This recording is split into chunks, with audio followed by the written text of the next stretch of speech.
This sitting is resumed. Senator Wiggins.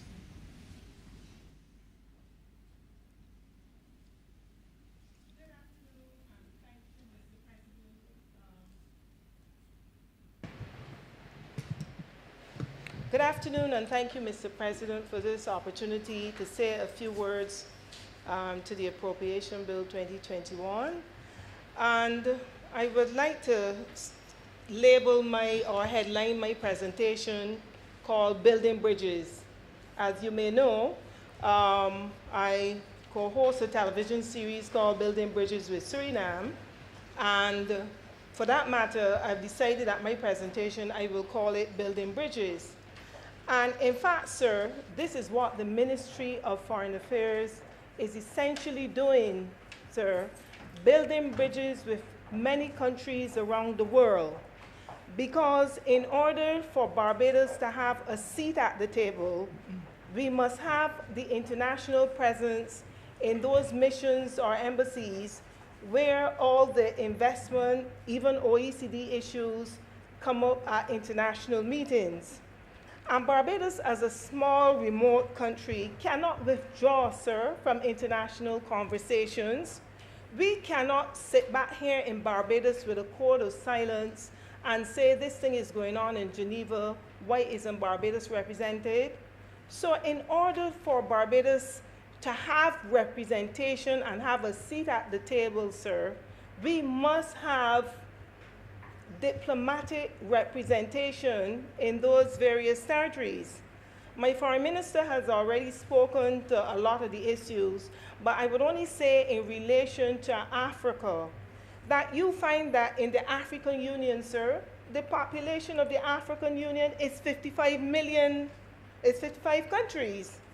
Ghana has 30 million and Kenya has 48 million. Mr. President, these are two new centers of influence in which the Ministry of Foreign Affairs has now decided to open diplomatic missions. And these missions that they're being opening in Africa, including UAE, really brings that conversation of that South-South cooperation to the table, Mr. President. And Barbados now, in the midst of COVID, need to look for new avenues to generate income, to expand in goods and services and trade.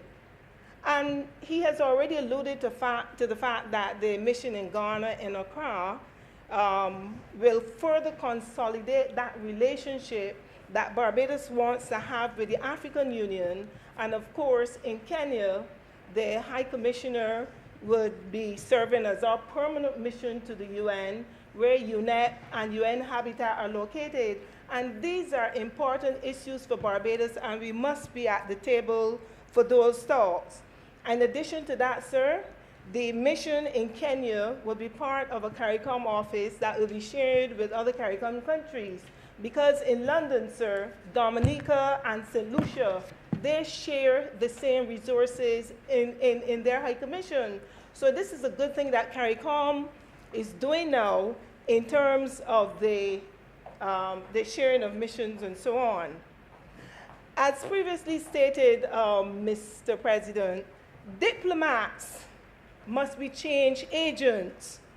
Once upon a time, as you know, people felt that being a diplomat posted abroad, that it was only cocktail parties that you go to. But sir, when you have a mission like a mission in China, and the person now who has been assigned to China, Mr. President, he's fluent in Mandarin. Mr. President, that is 50% of his job done right there. And I think, Mr. President, that because he also has a wide business acumen and a wide suite of skills, Mr. President, that the young man is an excellent person for the job. I saw in different media, persons were questioning the young man's appointment. Mr. President, if you look around this Senate, you have doctors, you have lawyers, you have trade specialists, you have technical specialists, and you have priests. would we say that the priest that is in this Senate is not good or not qualified to be a senator, Mr. President? So I'm saying to you, Mr. President, that people should understand that we have a rich cadre of persons out there, and those persons, Mr. President, can be called upon to serve Barbados in whatever capacity that they are asked. And I would say in relation to obviously the jurisdiction that I know most about, which is the United Kingdom, currently, and also that will happen, the High Commissioner there, he is accredited to 10 nations. And I'm going to read them out for the Senate to understand. The High Commissioner is accredited to Australia, to Cyprus, the Holy See, Israel, Jordan, Malta, Monaco, Pakistan, and Turkey. When you have so many countries that an ambassador, sir, is accredited to, he would need some help. Again, I saw somewhere where somebody was saying there was no need for a deputy. Sir, when you are accredited to a country like that and have 10 jurisdictions that are offshore, literally, you have to take a plane and fly to that jurisdiction. You think that you just go to the jurisdiction and present your credentials nicely, go to a cocktail party and fly back to London? No, Mr. President. You see that commercial diplomacy that the foreign minister is pushing, and he's pushing it really hard because he's very serious. Because I have always said, and the minister will tell you, when he came to the UK, before he came home, I told the foreign minister that these embassies should become revenue centers. You're not just there to look pretty and go to an event at Buckingham Palace and say, oh, here I am with the Queen and that kind of thing. Mr. President, you have to roll up your sleeves, get down in the trenches, go out there and bargain with the people in the OECD. We met with them everywhere in London, the people that always blacklisted us. You have to, Mr. President, go out there and deal with all the other missions that are located in the United Kingdom and negotiate with them to bring foreign direct investment into Barbados. You're not just there as a pretty figure, and it's about time that people who serve in these missions understand what their role is. It's not just about, oh, this cocktail party. So when we go out there and roll up our sleeves and look for foreign direct investment for Barbados, we will be able to plug that $2 billion hole that the Prime Minister alluded to earlier in her presentation. Mr. President, as you also would know, a lot of Barbadians would have migrated into the United Kingdom in the 1950s, people that we now call the Windrush generation. And if Barbados did not have a diplomatic presence in the United Kingdom when the whole Windrush story broke, just before Chatham in 2018, all of us were doing all the hard work on the ground, and I would say from before I went to the UK and up to when I left, Jamaica was leading the charge on Windrush. But when some people saw it fit, they rushed to the media and wanted to be a new media sensation, making people believe that they were the ones out there in London fighting for the Windrush generation. But Mr. President, I can tell you, I have never seen that individual at any of the Windrush meetings that all of us were present at. And I'm saying that to you, Mr. President. So I'm saying that this is the hard work that people like me did, Mr. President. When I was a diplomat in the United Kingdom, I went to so many meetings surrounding this Windrush.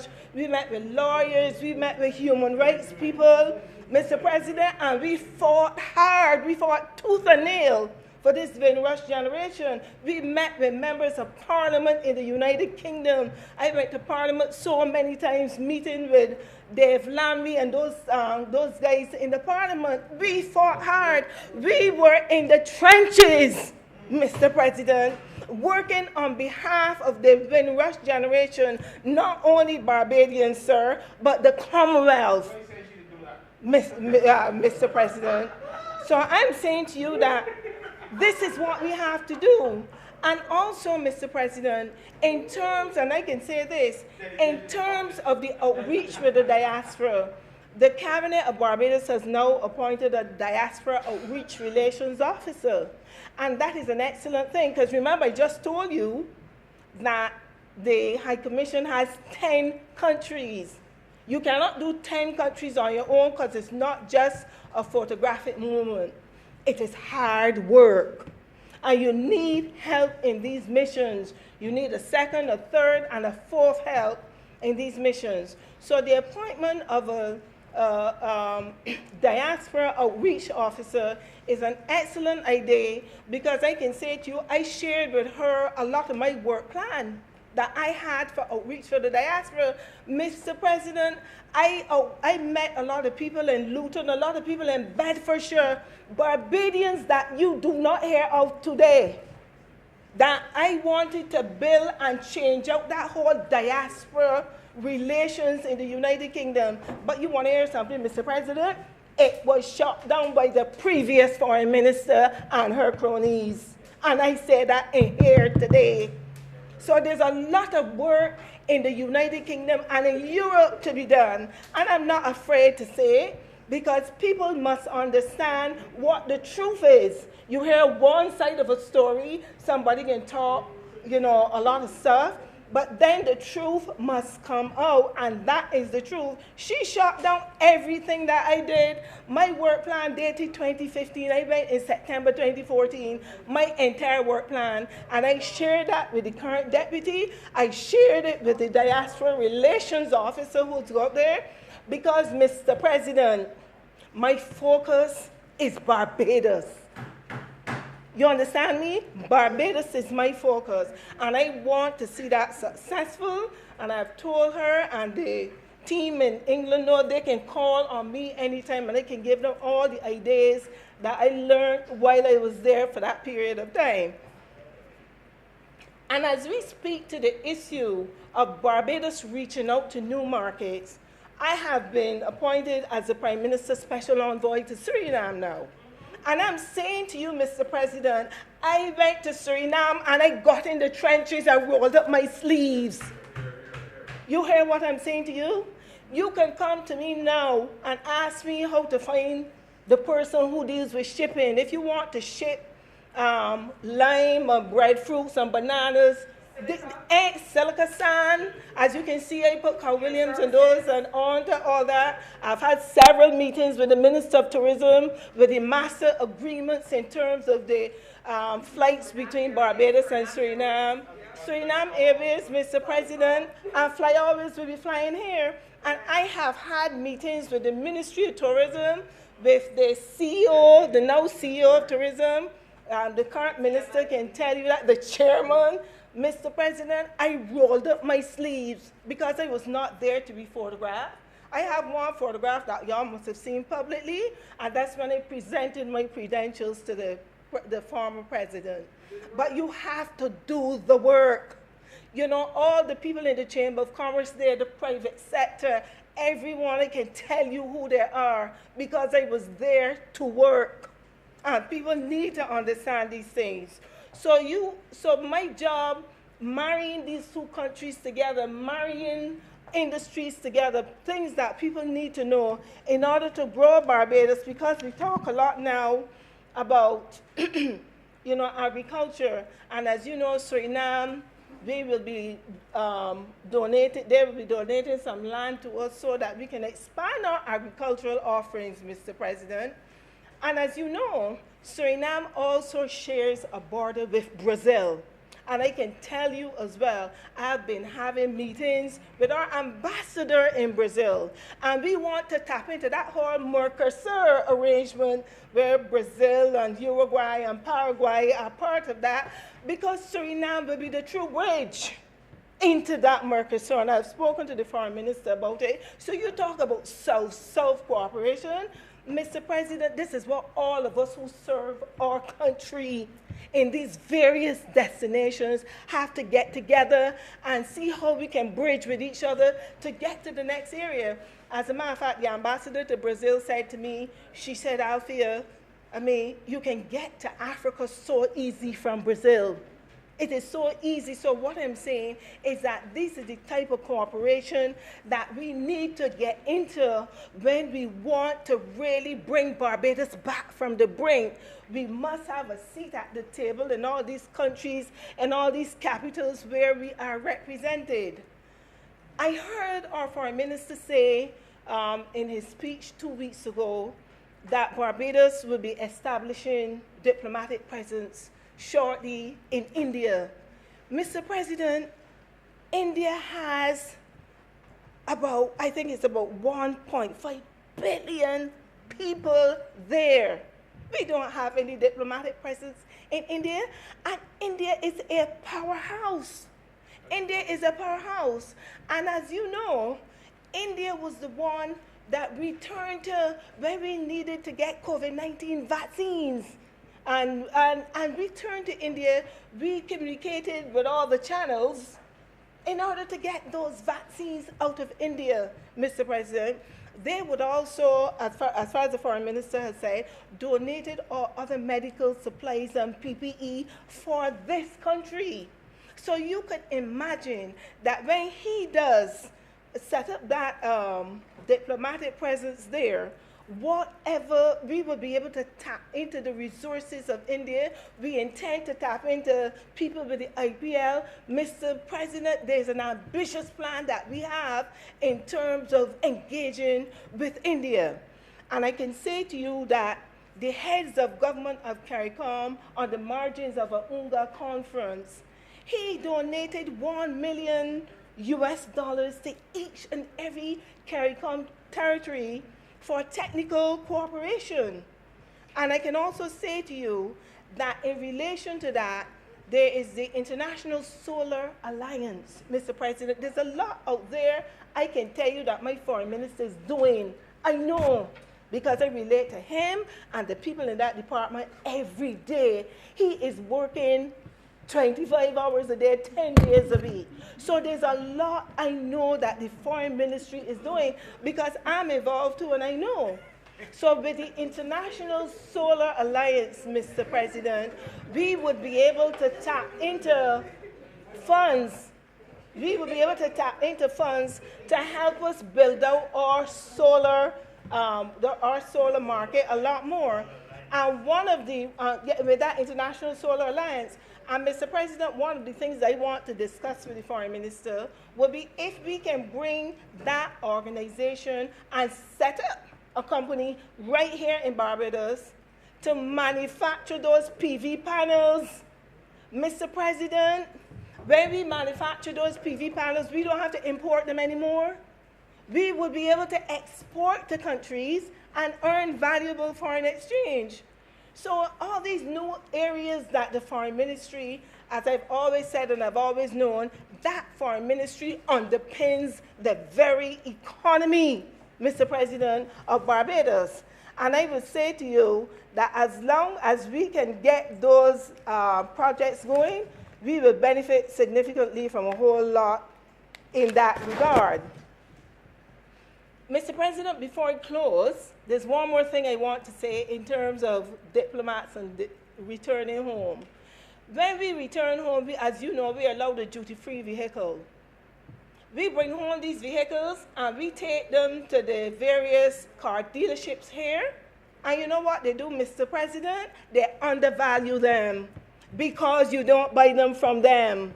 And I think that is unfair and unjust. And something has to be done about the car dealerships in Barbados who undervalue our vehicles because we bring them back from the jurisdictions from whence we came, and then my vehicle, Mr. President, has more features than any vehicle that they sell at that garage. And they undervalue my vehicle. Something has got to be wrong, but these people need to be shaken to the core to understand that you can no longer unfair people. And this is how I feel about that. Mr. President, I would say, And I would want to thank the former Prime Minister for appointing me to the court of St. James's. I want to thank the current Prime Minister and my Foreign Minister for appointing me Special Envoy to Suriname, not because I have a party color on me, but they know I get in the trenches, and Barbados has to be the obvious recipient and beneficiary of all my efforts, Mr. President. So, Mr. President, with those few words, I'm very much obliged to you for letting that off my chest. I thank you, sir. Thank you very much, Senator Biggins. Senator Dr. Springer. Thank you, Mr. President.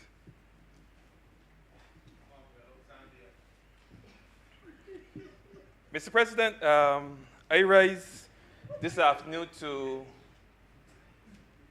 lend my voice in support of this bill. Now, you know, even as I speak, we are operating in a context where this government is struggling with a $2 billion decrease in revenue and market, but yet has seen it fit to prioritize education in this country. I want to commend the government for that. Mr. President,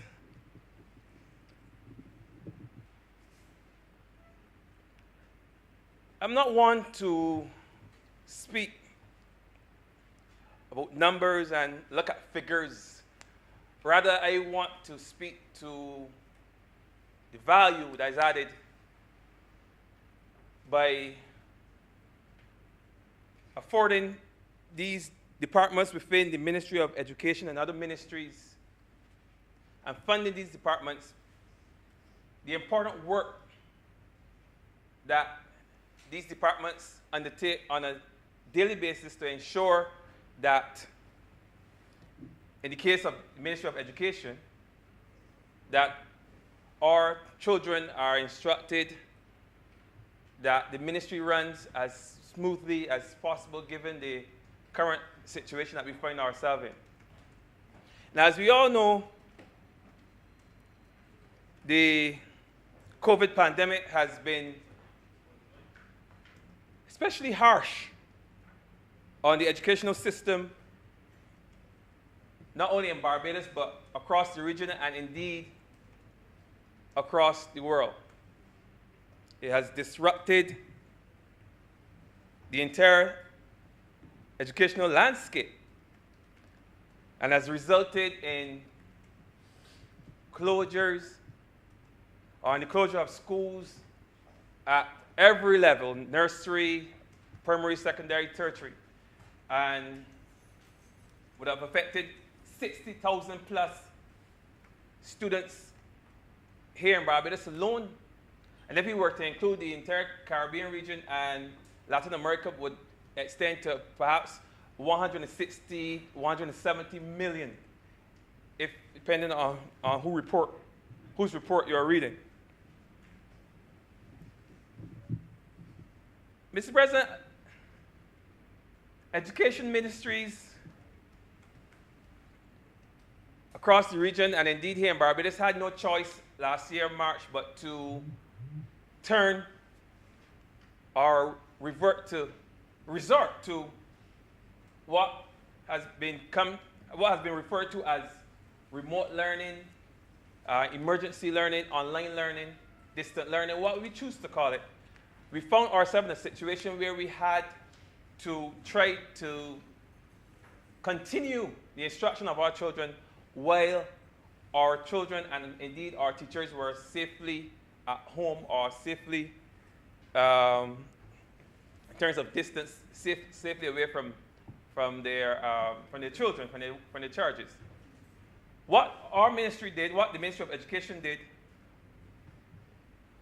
was to embark on a tech drive, and primarily because we realized that in asking children to engage in education remotely, it was uncovered that there existed a chasm, a vast technological divide right across our nation, amongst our children. Vast. But we could not just throw up our hands and say, well, there are children who can't afford a computer, so I guess they have to do without education for the time being, or that we just teach the ones who can. No. Our government was creative, innovative in the sense of reaching out to the public, because the public understands the situation. And we embarked on a tech drive that, when last I checked, we would have gotten in excess of 8,000 systems, 8,000 devices, in terms of computers, laptops, Wi-Fi. In some cases, we even got SIM cards with data. We got internet extenders, what have you. We got a number of things just to ensure that our children were in a position to benefit from the online platforms that most schools were forced to adopt when a country went into lockdown. To me, that was a clear indication of the value that was placed on education, or the value that is placed on education by this government, and indeed the value that's placed on education by the wider Barbadian society. Despite all of that, Mr. President, the last 12 months would have been extremely harsh on both the teachers and the students as we struggle to adjust to this new normal of teaching remotely. It's been extremely difficult. I've been there from the onset, both at the ministry end, and because I was just recently a teacher, I engage with teachers almost on a daily basis, so I got a good sense of some of the stresses that those teachers were under. And that brings me to one of the important departments within the ministry, because as I said, I'm going to speak about these departments within the ministry that in many cases are not well known outside the ministry, but believe me, without these individuals, without these officers, I do not know how the Ministry of Education could function.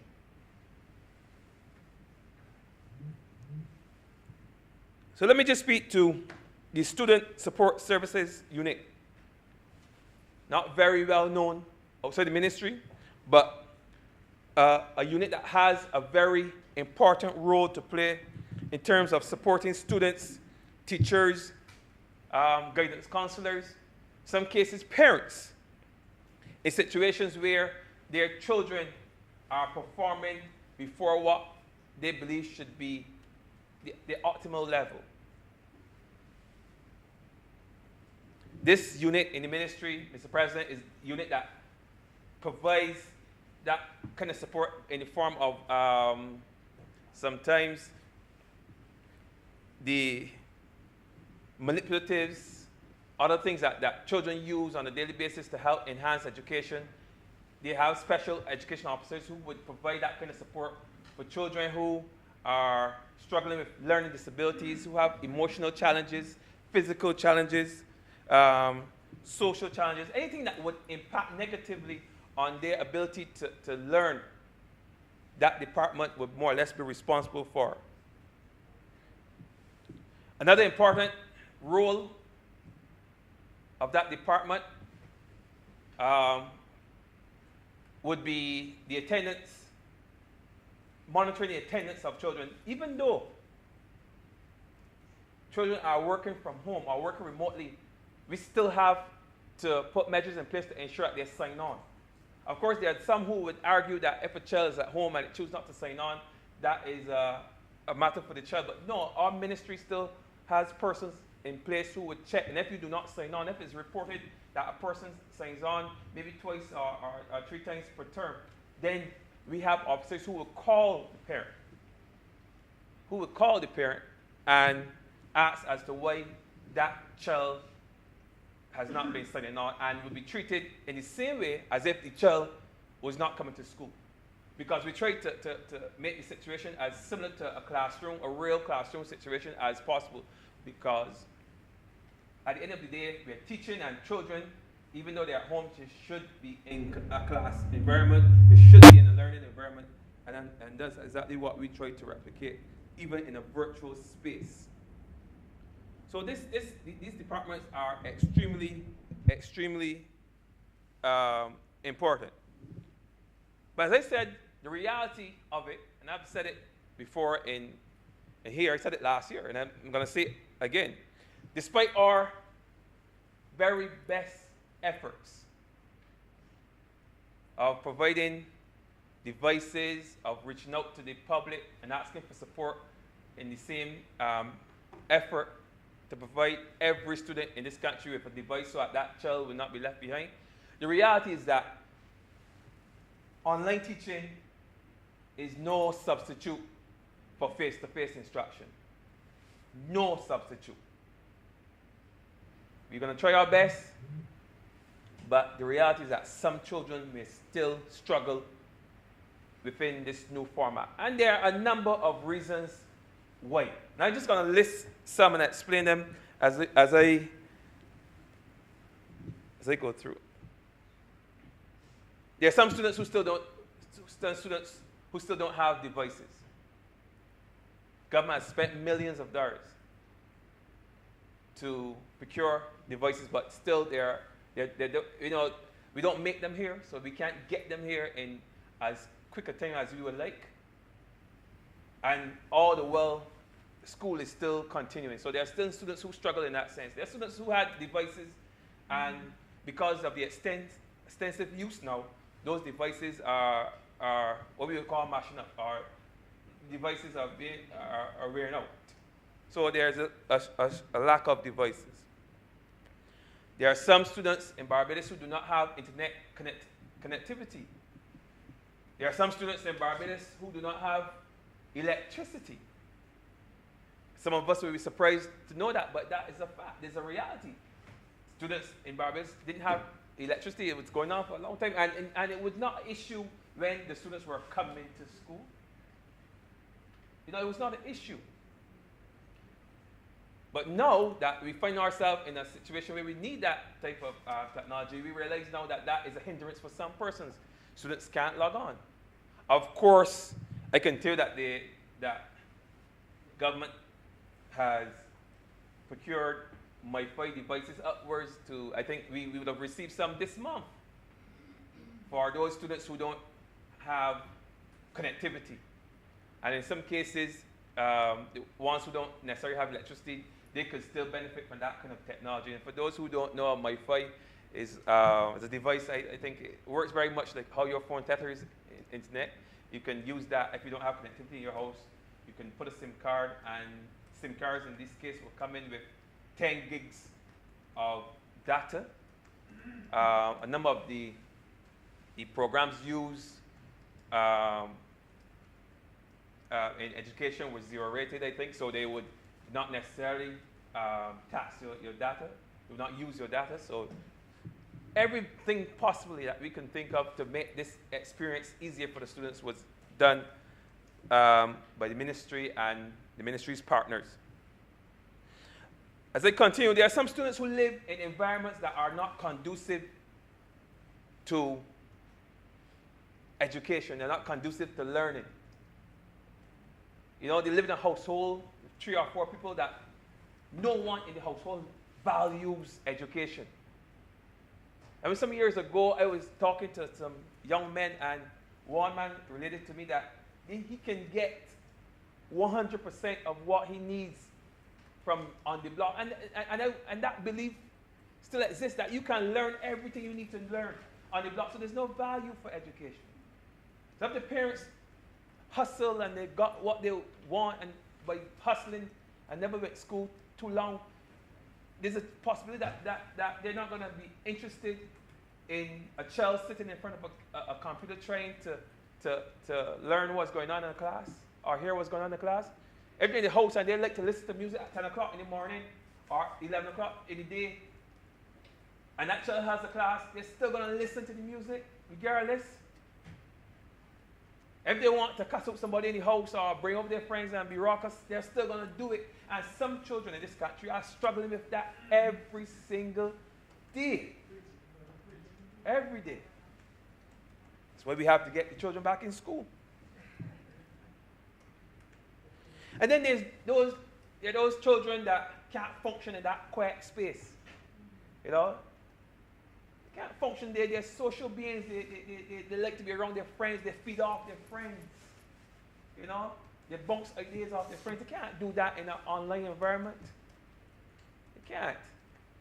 Just like we can't negotiate certain trade deals virtually. We could, but the effect is lessened. You have to be there. You know, you have to be there. And children, when they walk up the classroom, they're walking along the corridors and they're explaining to each other that, you know, this is what the teacher was really saying. You know, you lose all that in an online environment. We need to get our children back in school. Then there's those, then there the children that lack the parental support. You know, at 8:30 you're home, child may not necessarily want to get up of the bed, but the parents will make sure even if they're at work, if they're home, they're going to wake them up. If they're at work, they're going to call home and tell them get up and go to class. Get up and go to class. And if that parental support is missing, is absent, then that child will not log on. So children are not learning as well at home as they should for reasons that are, you know, domestic. And then, I'm going to get to the teachers. The reality with the teachers is that a lot of the teachers are stressed out too. A lot of the teachers are parents too. And they have to juggle teaching our children and parenting their children. And ensuring that their children are logged into the classrooms and they can help them and they can support them and they can assist them. So there's that. And that creates another difficulty for our children in this online environment. So if we are to stem this education loss, if we are to stem this lack of instruction, then it is imperative that we do all that we can as a people, as a government, as a nation, because we're realizing now that educating our children is a whole nation. It calls for a whole nation approach as well. You know, as a people, not just government. It can't depend on just government to educate our children in this crisis. It calls for parents, teachers, unions, everybody to come together to ensure that schools are open as swiftly as possible, safely as possible, and that our children can get back to learning in an environment that is conducive to so do. And when we think about it, Mr. President, it's doable. It has been done in other places. And I believe that we are, as a ministry, the government, the Ministry of Education the ministry has listened to some of the best practices, advice from other countries on perhaps the best way to get back to teaching, get back to face-to-face instruction. It calls for a communication strategy that involves all stakeholders, everybody involved, parents, children, teachers, unions, general public, everybody is what it calls for. Because everybody needs to know what's going on. One of the things that people complain the most about is the lack of communication, you know. Lack of communication. people want to know what's going on. And when you do not communicate with people, it opens a situation where all kind of misinformation and fake news and nonsense could filter in and confuse the situation and exacerbate the situation. So a good communication strategy, and I think from what I've seen, is that every effort has been made to communicate communicate everything, the frequently asked questions, the dangers, the concerns. Persons from the Ministry of Health, officials from the Ministry of Education, officials from the Ministry of Labor, every concern that arose, efforts were made on the part of this government to address, so that people would go in armed with information.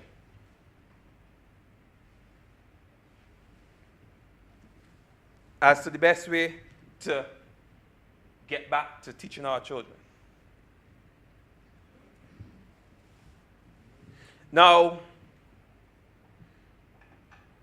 I'm going to share just a little bit in terms of some efforts that were not only put in place by our ministry, but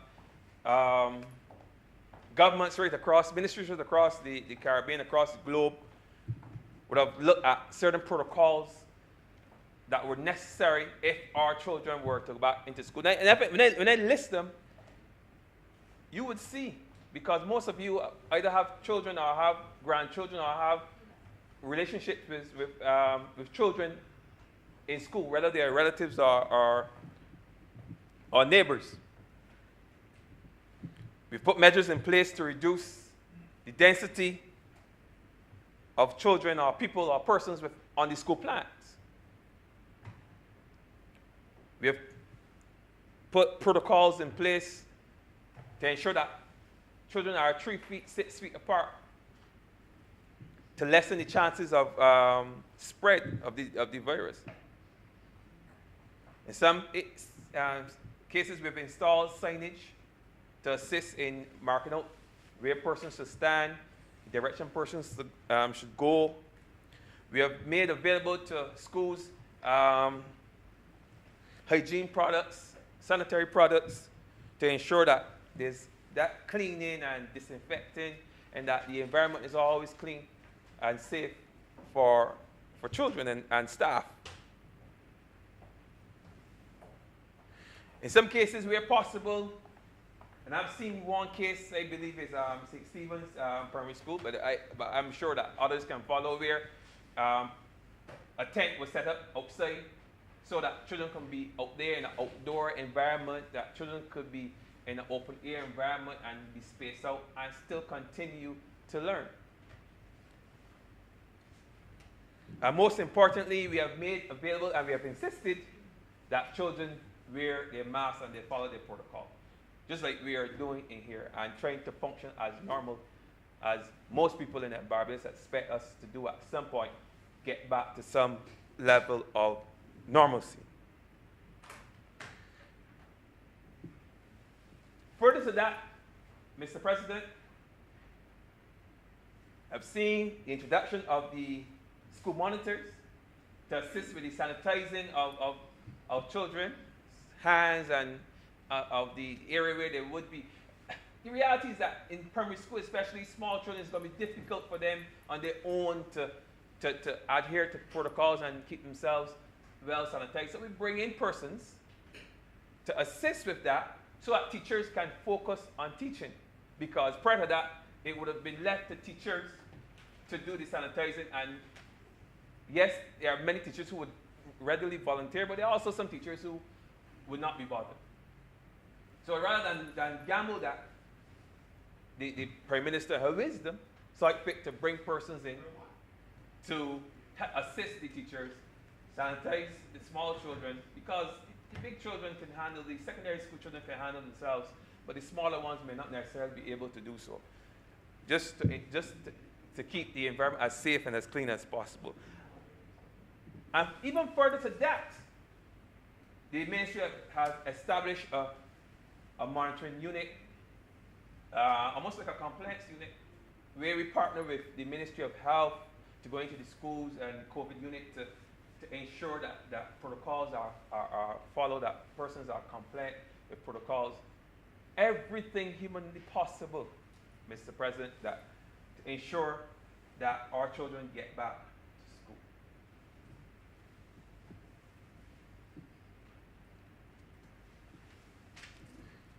Mr. President,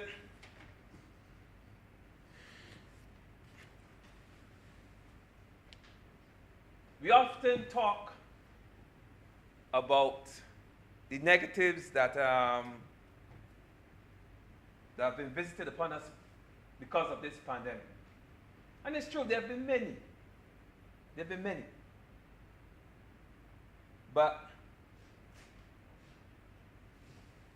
even with those negatives, there have been some positives. And I think that this COVID experience, this whole last 12 months or so that we have been going through this exercise, it has opened up opportunities for us in the Ministry of Education to perhaps restructure, build back, rebuild, tweak, reform our educational system, the way we do things. The same way that in any other ministry, they have found new ways of communicating, new ways of negotiating. We have found new ways of teaching. This whole blended approach has provided us with an opportunity for teachers. We have situations where in a classroom setting, teachers teach and there are 7 children, maybe 15, 20 children in a class, and the vast majority of them may be getting ahead, maybe understanding, maybe working well, but there may be a few who struggle. Now, with this online approach, we can have that more individualized approach to a child, where we can cater more to that child's special need. Where there's a learning gap, we can identify that learning gap, and we can structure our lesson through the online or blended model to meet that child's need. So that this is a golden opportunity. These are things that were being discussed in the ministry even before this pandemic. But I think this pandemic has fast-tracked it, and it has shown us that we can do more with the technology. Let me just share something with you, Mr. President. Before this whole online and Zoom experience, we were communicating with our minister because of her situation. We were communicating with her via Zoom on a daily basis. On a daily basis, we would have meetings with minister on Zoom. So this was nothing new to us. But we never took it as far as, even as it has gone thus far. I mean, we would all go and sit in one conference room and have the meeting in the conference room. We have to, share the mic and so on and so forth. We never thought we could sit in our office and have the meeting the way we're having them now. Where persons are at home now in some cases, and some cases persons are in their office on their computers having meetings. So these things were happening before, but we didn't realize that we could take it further. We didn't realize that we could use that technology to do a lot more than we were doing even then. But this now with the teaching, we could go a little further in terms of how we manipulate the technology, which brings me to another department in the ministry, our Information Technology and Quality Assurance Unit, ICQA. And they're the ones who are responsible for building out the technological infrastructure in the school, as well as the developing of the human resource within the school, or human resource development, the teacher training, and the institutional strengthening. They're the ones who go and seek out the different courses. Sometimes teachers are aware of courses and different software that could be used to help enhance the learning experience. But this department is the one within the ministry that is charged with that particular undertaking. And we've seen that department rise in prominence because of the need for training of teachers, the need for leveraging the procuring of certain pieces of software that could enhance the teaching, because most persons weren't aware of the software, or they weren't aware of the extent or all the features of the software. And I sometimes watch other jurisdictions, other countries, how they approach the whole online thing. And I remember a one instance, I think the announcement was made the Wednesday, and that online school was supposed to start perhaps the Monday of the following week. 2 days. And one of the things that we've realized is that you cannot take a teacher who has been teaching with chalk and talk for the last 25 years and expect that teacher to all of a sudden become a whiz manipulating Microsoft Teams or Google Classroom or Zoom or whatever platform they choose to teach on. It's not practical. We had to train teachers. We had to create tutorials. You know, we had to do one-on-ones, because some teachers, you could talk to Thy Kingdom Come. We're not persons. Talk to Thy Kingdom Come, and they still won't understand what you were talking about. And we had that. You know, teachers, there were what, 4,000 plus of us, all kinds, varying levels of understanding and appreciation for the technology. So that's why this department has become so important in terms of developing the understanding and the appreciation of the staff, especially teachers. And they're also responsible for distribution of the tablets and laptops to children, to needy homes all across Barbados. That was part of their mandate as well. So they were right there on the front line all through the break. When persons were at home, they were still there, ensuring that children, even though they were from vulnerable households, could have a device, new brand device, to go home and log on and learn. So those two, there are actually four areas that fall under this thing. One is civil works, in terms of having the infrastructure in place, working close with the another department within the ministry to ensure that facilities are up to date, upgraded to accommodate the technology. All right, but the fourth area is curriculum reform.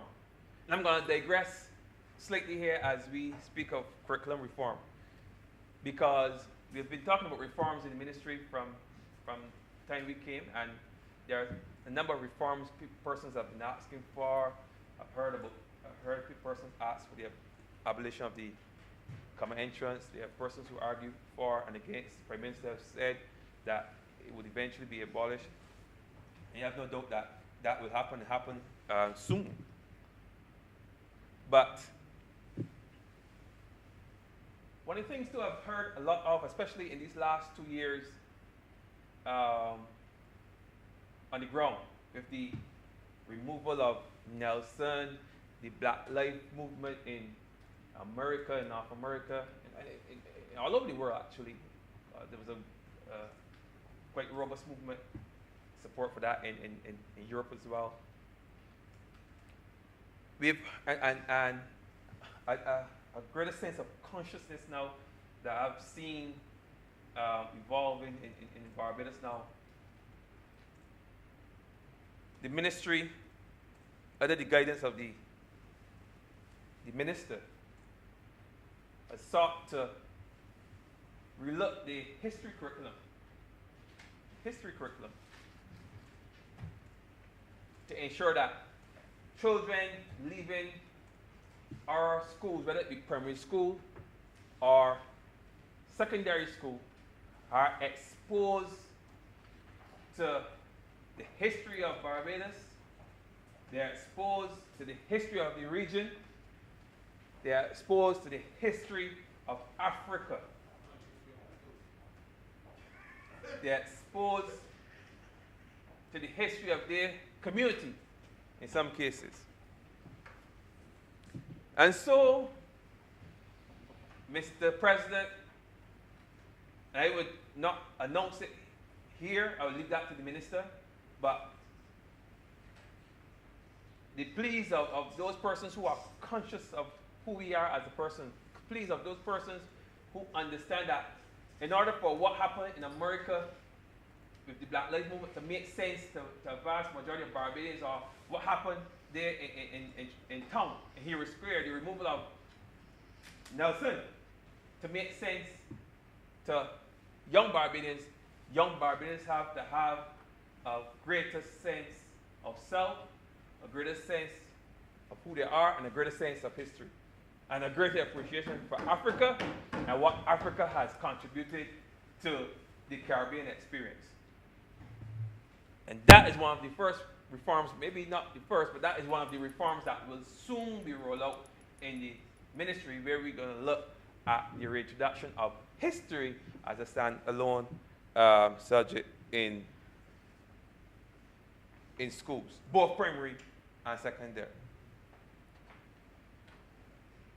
We owe it to ourselves, and we owe it to our children.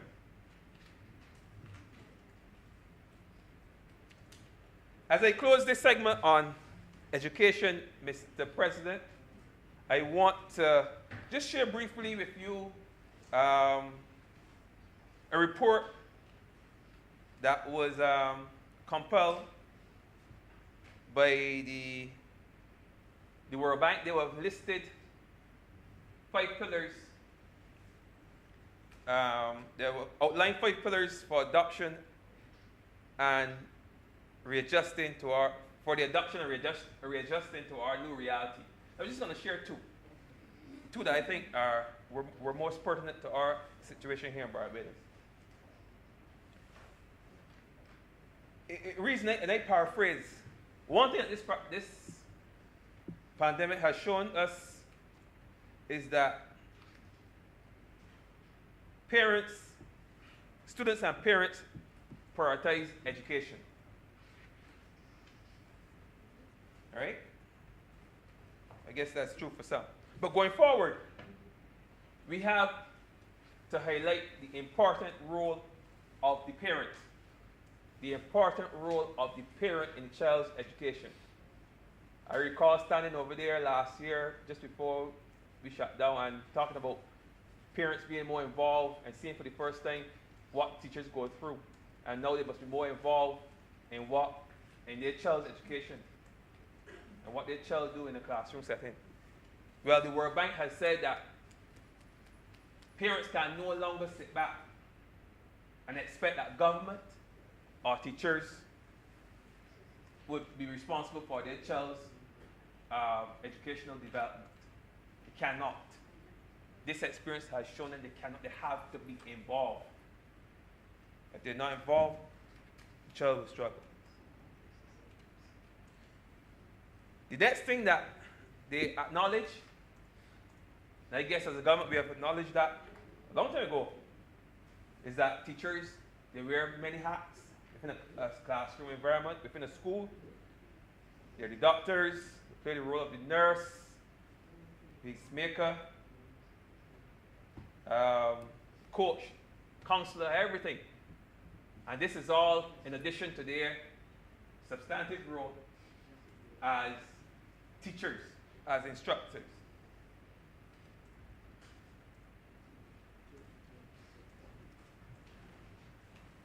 And as a government, it is our responsibility to ensure that they get all the necessary support that they need. They were tossed into a situation where they were faced with things, technology that they've never seen before, even some of them would not even know that that kind of technology existed. But we have to do all in our power to ensure that they get all that necessary training. Training for teachers now going forward in this blended environment must become a priority. They must learn new skills. Because if they can leverage that knowledge and those new skills, then the possibilities are endless in terms of how we can reorganize our teaching methods, how we can impact the lives of our children through a blended approach. Of course, as I said earlier, public funding for our teachers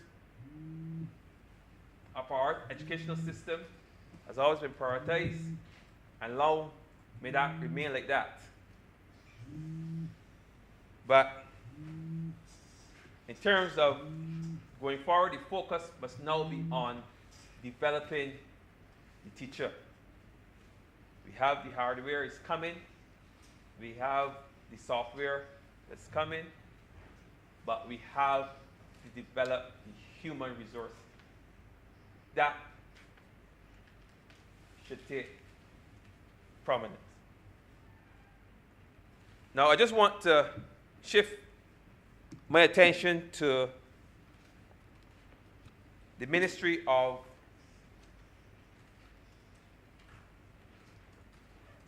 Youth, Sports, and Community Empowerment.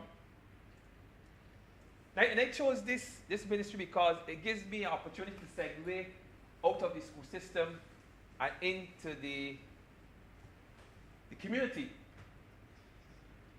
But what the Ministry of Youth has done is that it has created a safety net for our children who would have slipped through the cracks.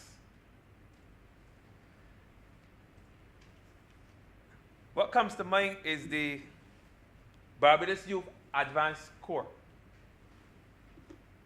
All right, I'm just going to read for the benefit of the public and for the president just the basic schematic of the course, basic outline of the course. The program is a 2-year program which commenced with a 12-week residential phase designed to expose participants to discipline, citizen and civil education, self-esteem building, etiquette, and a range of other personal development skills and programs.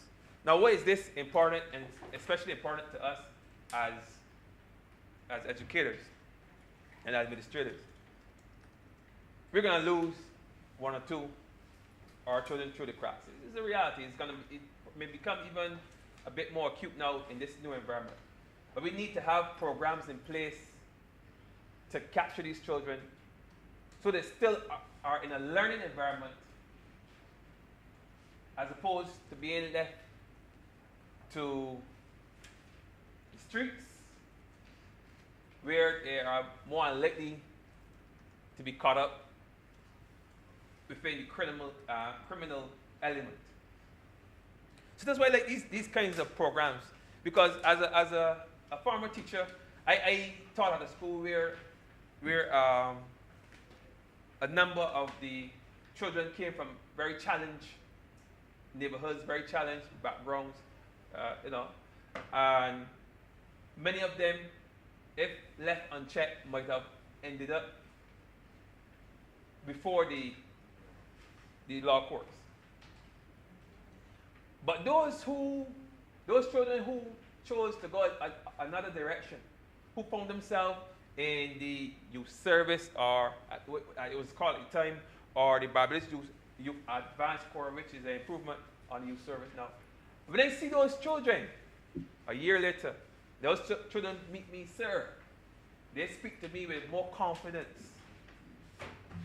They speak to me with more maturity. They speak to me with a greater understanding as to what is expected of them as men and women, mostly men, but as women as well. I recently wrote a testimonial recommendation for a young lady who wanted to join the Corps. So it gives them a sense of, and a sense I think I would have met one or two of my former students. I was passing the road because I was not out there, but I saw them working with the care packages.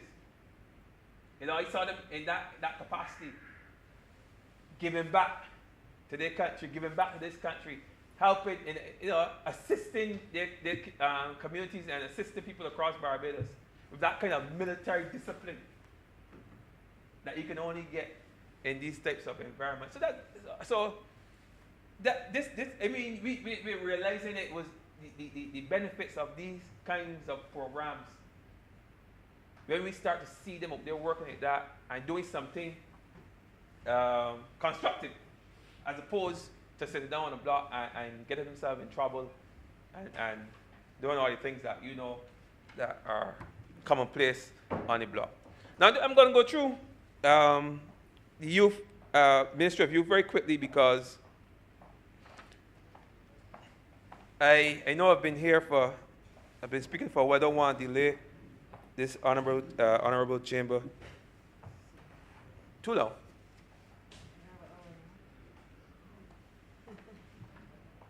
Another sub-program that falls under the Ministry of Youth is the Youth Entrepreneurship Scheme. Youth Entrepreneurship Scheme. Programs like this tells me that government is doing all that they can to give persons avenues that don't exist in other places to get their lives back together. When you can find a program at 18 or 19 years after you didn't do so well in school, or you struggled in school, or you weren't mature enough, or had the right home environment to learn in school. Because we're saying now that the home environment is a very critical factor in how well a child does in the classroom.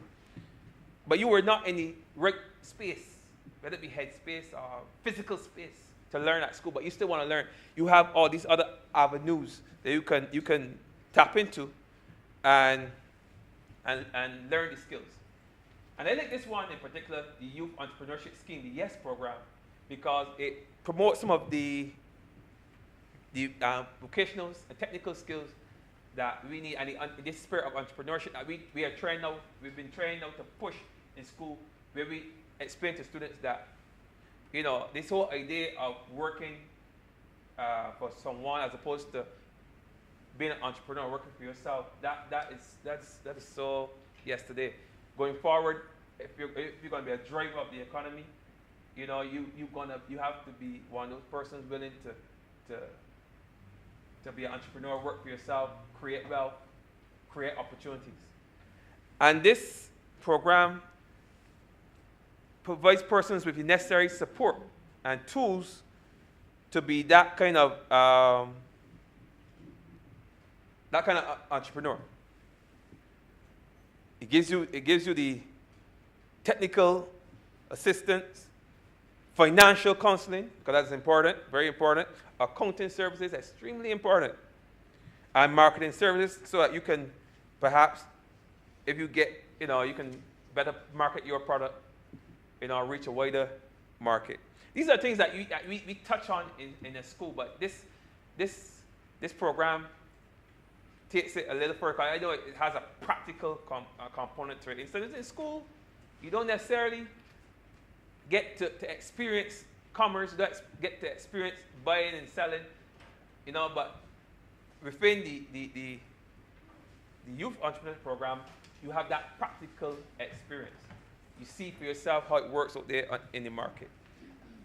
And sometimes, because most persons enter at a later age, they are more mature, and they sometimes have seen that, there's not a lot out there for them if they don't have any training, any skills, any education. And in many cases, more focused and more determined at this stage. All right, it also has a junior component. It reminds me of when I was at school, at Alexander School, where I was a little restless coming on to the end, and the guidance counselor felt it necessary to assign me to this program. We call it Junior Achievers at the time. Junior Achievers, I think was the name. Someplace, I think. It was so long ago, but I think it was Junior somewhere else. Achievement. Huh? Junior Achievement. Junior Achievers? Yeah. Yes, Achievement. yes, yes. Junior Achievement? Yes. It was not the Junior Achievers program? Junior Achievement? But that, okay, Junior Achievement. I stand corrected. The persons who were involved were Junior Achievers. Hmm? The persons who were involved were Junior Achievers, but the program was called Junior Achievement. I used to advise in it. Well, thank you very much for that correction. I just remember the program. It would have Same been, program, yes, it same would have been program. like 20. That's okay. Yeah, it was about 25 years ago. Long time ago. Right? 25, 26 years ago. But what that program did for us, we were children at the time, it gave us the opportunity to learn new skills, you know, and to be exposed to something else that was positive. And you know, because of that program, I then later joined the Youth Entrepreneurship Scheme when it first started. I might have met you on that occasion, Senator McConnell. I might have. I recall the Prime Minister and Sandra's husband, Sandra Green, and another person sitting at the same table as me, Selma. It might have been you. But it was, I remember that was back in 97 or 98. Right? Mm. But it was a long time ago. Mm? But the important thing, Mr. President, is that persons are getting second chances. In some cases, it's their first chance, but they're getting opportunities again to make positive decisions. And just like the building blocks, I'm not going to go very similar. Some things you just have to meet people where they're at. I once took some young men from my community into Ministry of Labor.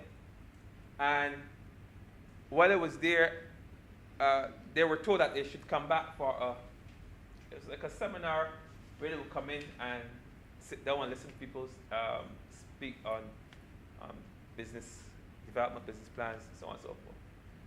And I recall one of the young men saying, "Wait, how would they have to dress to come in here?" The whole idea of having to find clothes to come and sit in that environment that in itself created a hindrance, because people don't want to leave and go to places where they feel uncomfortable, whether it be uncomfortable based on the way they dress.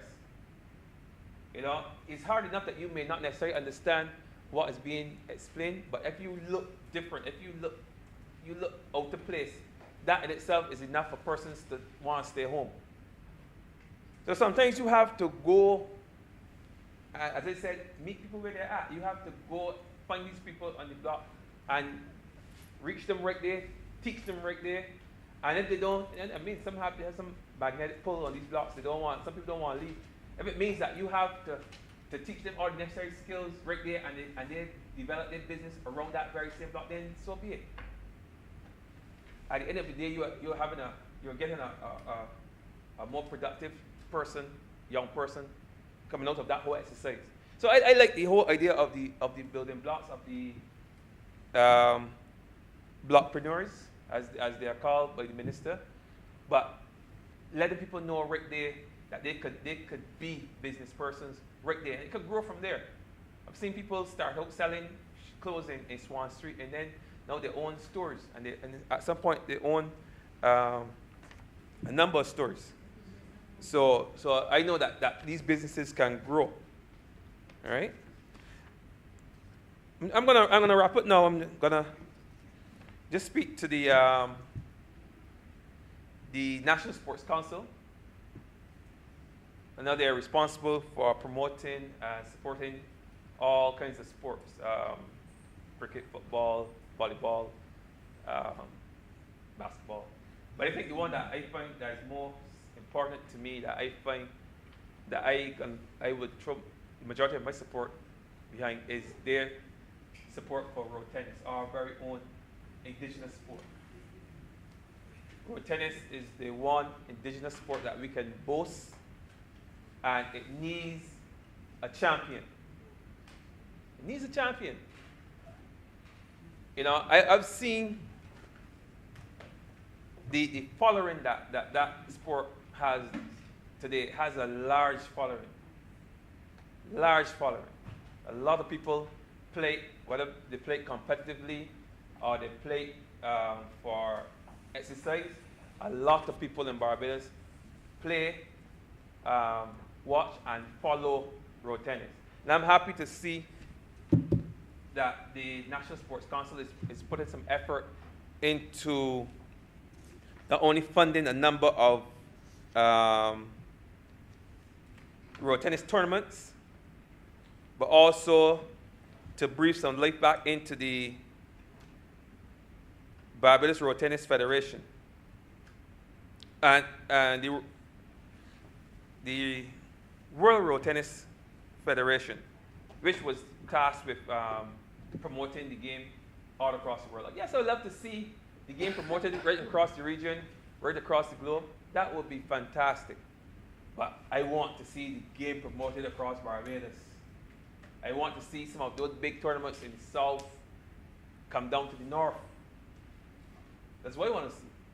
I want to see road tennis being played in every single school, primary school and secondary school. You know, it keeps people active, keep people off the street, give people something to do. That's what I want to see. And I will hope that in the year that comes, in the months ahead, that we start seeing some movement in that direction where we are not only promoting our indigenous sport, but use the opportunity to educate our young people as to what is important to preserve this sport, what is important to play this sport. So I will end there, but I just want to say it once again before I take my seat that I support this bill, and I commend this government for the work that it has been able to do and will continue to do even in these very trying conditions. And with those words, Mr. President, I'm obliged. Thank you very much, Senator Dr. Springer. Senator Nurse.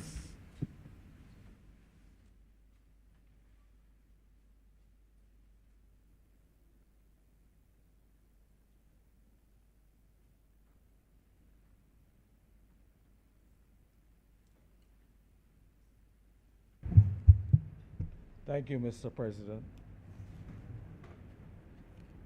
I think 1 year ago, approximately, we were here and we were debating the then estimates of revenue and expenditure for the 2020-21 year. And of course, after that, we closed off, and we went into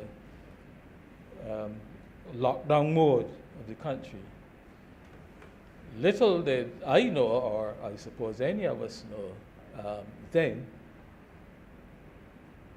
that 1 year on, we would still be partially in that mode. I, for one, thought that, you know, after a few months, we would have been back to normal. And so it really put into perspective what a crisis this country, and indeed the world, has had to deal with over the past year. And Mr. President, I remember the oil crisis in the early 70s. I remember the crisis created around 9/11. I remember the financial crisis in the 2007, 2008. But this must be probably the mother of all of them, as far as I can see, that we have had to deal with. And I said back then in that debate, Mr. President, I really would not have wished to be in the shoes of the government, any government, having to manage through that crisis. With all of the social dislocation, with all the economic issues, with all the financial problems that we've had to manage, it would not have and could not be an easy prospect. And here in these estimates of revenue and expenditure for 2021-22, we see part of the story. A projected deficit for 2020-2021 of 1.047 billion. A projected deficit for 2021-22 of $750 million. So almost $2 billion. We're talking about deficits that we've got to deal with over the next, in 2 years. Significant turnaround, of course, of a $1 billion surplus, which was recorded in 2019-2020 year. And I suppose one of the things that past experience has taught us is that obviously such deficits are not sustainable. And of course we know what happens. It leads to inordinate amounts of borrowing. And again, the lesson is told here in these estimates for 2021-2022.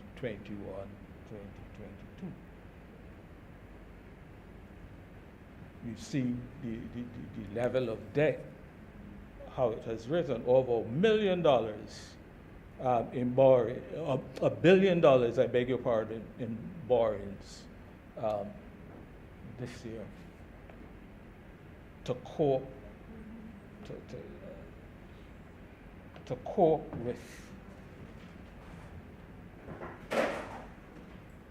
with the situation, the financial situation in which we find ourselves. And we understand the circumstances for it. We understand that it would be the necessity. We understand government having to manage through this COVID-19 pandemic. And we understand that it wasn't easy.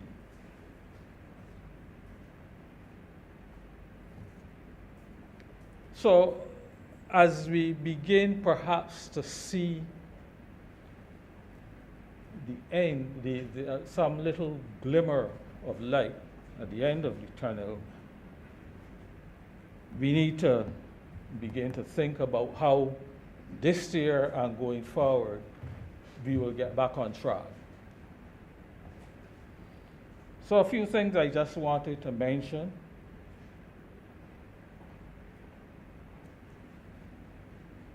Efficiency in spending, in government spend, has to be paramount. We cannot afford any slack, because we know that once we start out, we start out with an estimated deficit for 2021-22 of $750 million. And we know by the time the supplementaries and so on start coming through, we know where that will most likely end up. I make this point because I want to suggest that as part of our efficiency, we begin to look at making our procurement systems much more efficient than they currently are. I believe government had promised sometime late last year to strengthen that whole system. It was discussed, I remember discussing it when we discussed the integrity in public life, when we were discussing that integrity bill. And I suggested, for example, that the time has come that as part of that whole exercise, we perhaps needed to look at a contracted general.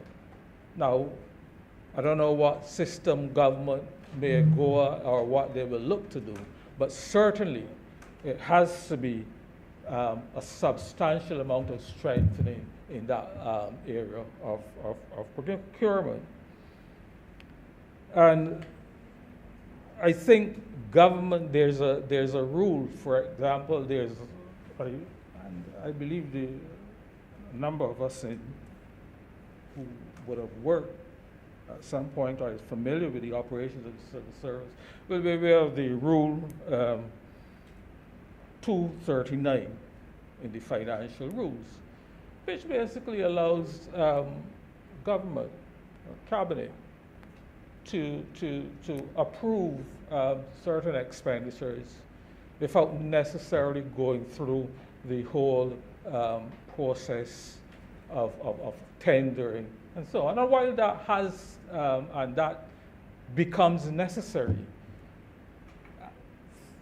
at certain times, I want to suggest, Mr. President, that government should try to desist from invoking or using this rule.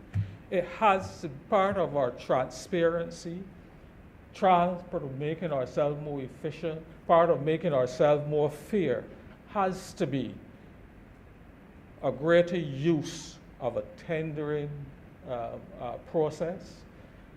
And therefore, wherever possible, it would be my suggestion to government that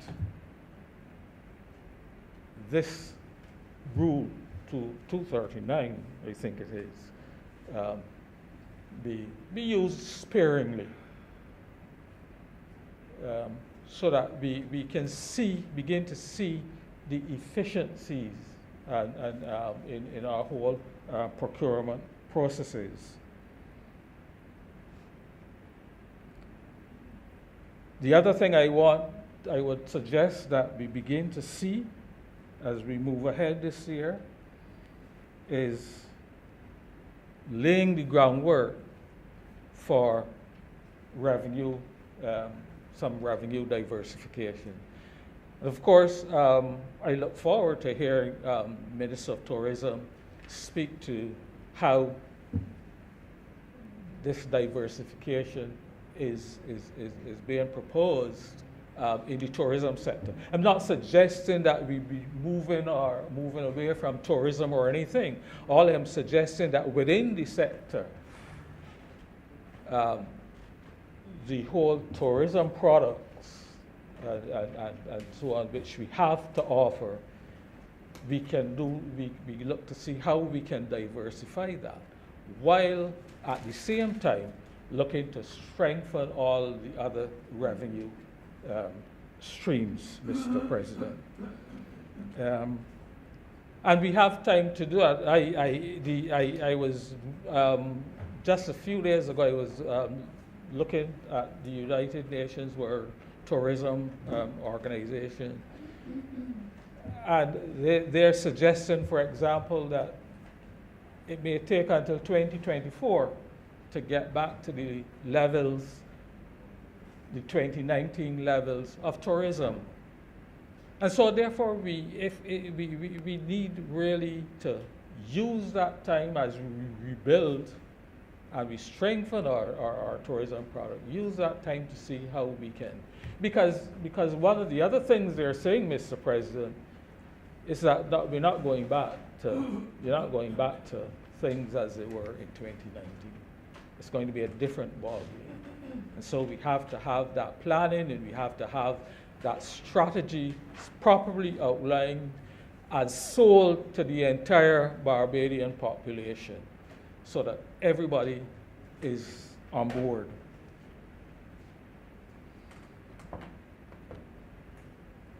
another area which, and what I'm saying, of course, Mr. President, is not new. It is known, we know the things we have to do. It is just that saying we can't continue to talk about them all the time, but we have to act now. And I say that to make the point that, again, one of the areas will undoubtedly have to be agriculture. And I want to do first, just before you forget, I just wanted to congratulate the government for their support of the farmers in that project at Bath Plantation. I think that's a wonderful. Project, Mr. President, and it could turn out to be something like the Spring Hall land lease project, which could significantly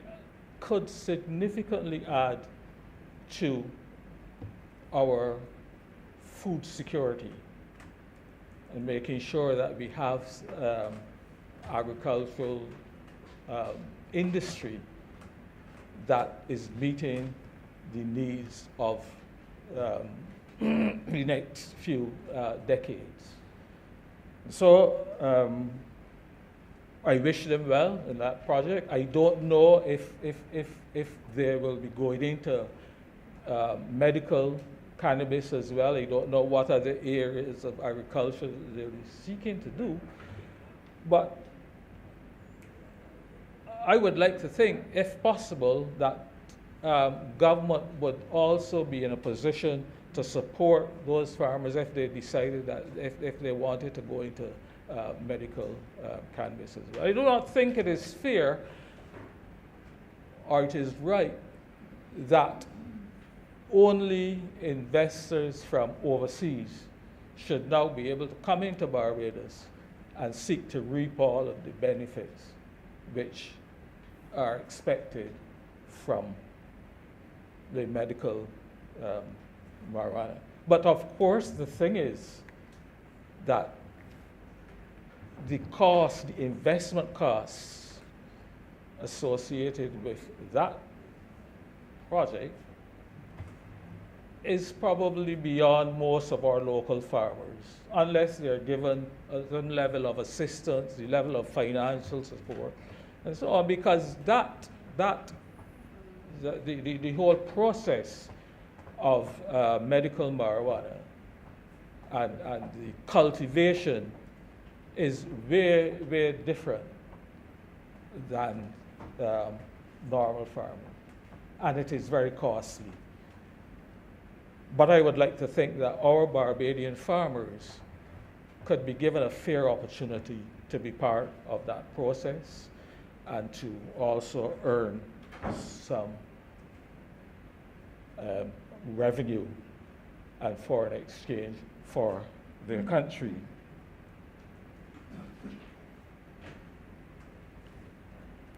Mr. President, the other thing that obviously is going to be critical this year is the push for our renewable energy. And this, as we move to switch into renewable energy,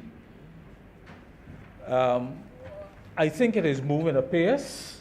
And I think that government just needs to be able to continue to generate the interest and the incentive for us to continue moving in that direction. And so government has to make sure there's no let-up in that direction. And so on that note, therefore, I can applaud the management of the Transport Board for their foresight in the acquisition of an electric bus fleet. That is a really good step in the right direction. And that in itself is going to bring to bear some of the efficiencies and some of the savings which I spoke to a little while ago, and that is necessary. And above all else, it will result, I think, and we know that the benefits are already being seen in reduced operating costs by the elimination of the diesel fuel necessary to run those buses. Reduction in maintenance will come with it, because as we know, there are less moving parts in electrical vehicles, therefore less parts that will require to be replaced, less maintenance, less mechanics costs, labor costs to be involved. And so there's going to be and so therefore I expect that once the entire fleet is replaced by these electric buses, that it will be a much more efficient transport board service that we have ever seen. And of course, needless to say, the importance of reducing our carbon footprint, and that will be a significant contributor. But while I have in this area, permit me, Mr. President, also to suggest something else. I think it would be logical for government also to look at incentives to sort of nudge the business community and individuals, private individuals, to move towards acquisition of electrical vehicles.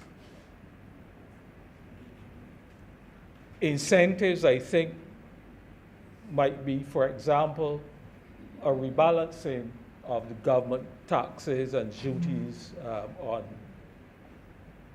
gasoline and diesel vehicles vis-a-vis electrical vehicles.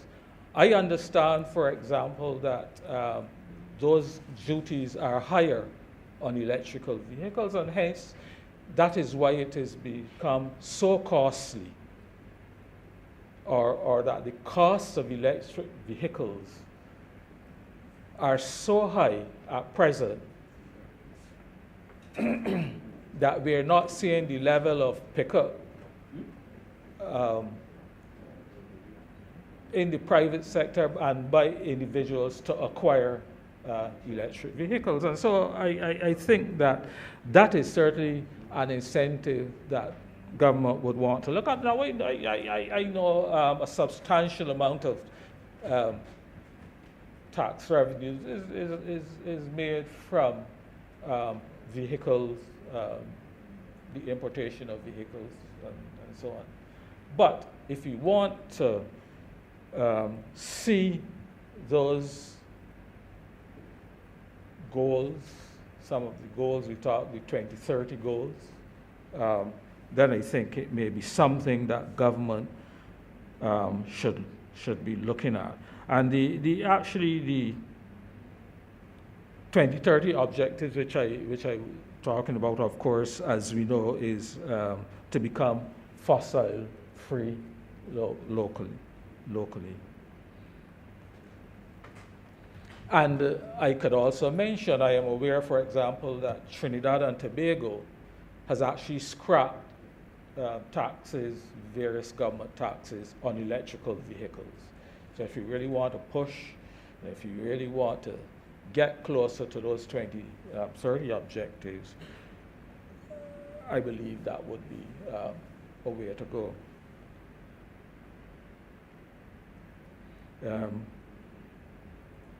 And of course, Mr. President, I look forward to the day when we see PV systems, photovoltaic systems on nearly every Barbadian rooftop, like we now see solar water heating systems. Then we know that we will be moving towards, and all of these move towards green energy is going to have significant impacts, even as we look to reshape and reorder the tourism in industry, for example. So, Mr. President, I think government is in the right direction, but some more push, and we will see some significant savings in the long term. And the other thing I just wanted to briefly mention on, because this is an area which is construction. This is an area, Mr. President, which made substantial contributions to the gross domestic product, Barbadian's gross domestic products. During the late 90s and the earlier parts of 2000. In fact, during the 90s and 2000, because it went on for about 10, perhaps 12 years, where construction was a pretty significant driver of the local economy. And so my question is to government: when will we see some of these projects which we've been hearing a lot about get going? We know, of course, we will hear that COVID-19 affected the progress, but we've been hearing of a number of projects that should be getting on stream. And so I think we need to see some of them started, because that in itself will help to drive the economy and to bring us back on track.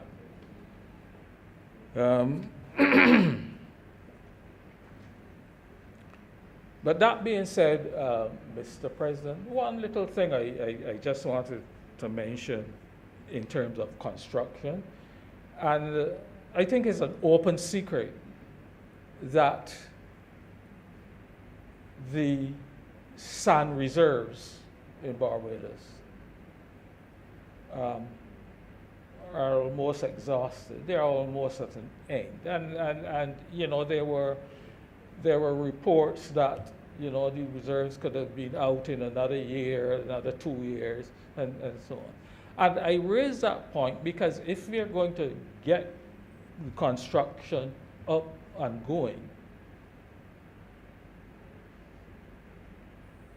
the sand is a significant input in the construction industry.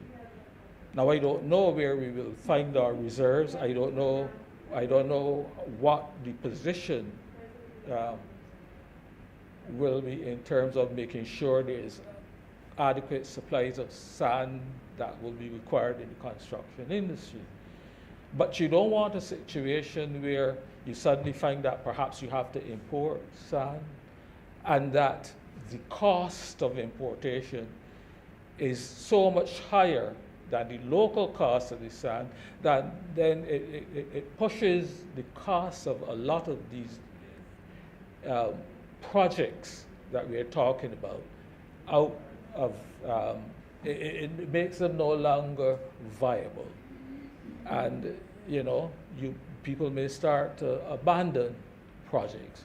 And so government has got to look at that, make sure that facilities, make sure that provisions are in place to continue to, that we continue to have a steady supply, a steady stream of that input at a reasonable and affordable cost for the industry.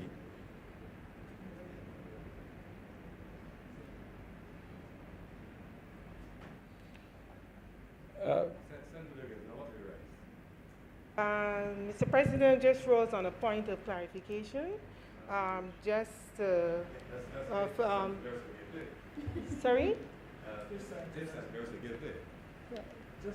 Yeah. Just please. Yes, please. Yes, sir. Thank you very much on a point of elucidation and clarification to let the Honourable Senator know that we are aware that the silica sand dunes are being depleted, and the big construction magnate here in Barbados have already made plans with Suriname to import silica sand and other natural resources from Suriname, sir. Okay. Thank you, sir. Thank you, Senator Wiggins. Senator Nurse. Okay, thank you.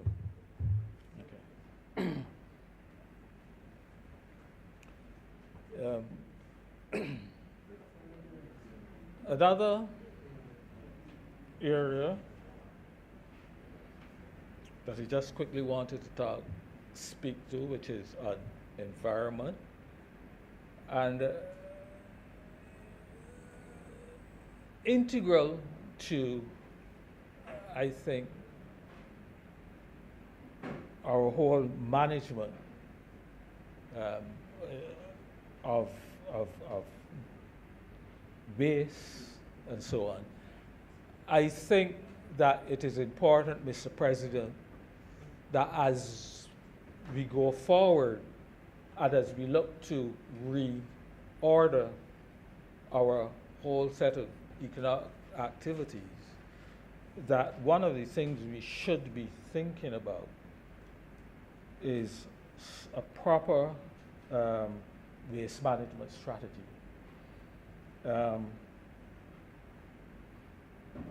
For example, separation of garbage at the source. And you may ask what has this got to do with the estimates of revenue and expenditure that you're speaking to. But if we are going to go forward, and if we are going to, as I said, reorder our tourism products, so we have to clean up our country, Mr. President. I have not, because of COVID and all the other reasons, been able to travel around the country. But recently, I did have reason to go into St. Peter, for example. And then I traveled a little bit around on my way back home. And, I think the country has really gotten dirty. And we need a substantial amount of cleaning. Having said that, I noticed that there were quite a few workers along some areas that were doing quite a tidy job of cleaning. But if we can clean up our whole entire environment, if we can get the part in Waterford up and going, if we can, and I believe I heard the Prime Minister speak to redesigning and reordering and upgrading Queen's Park.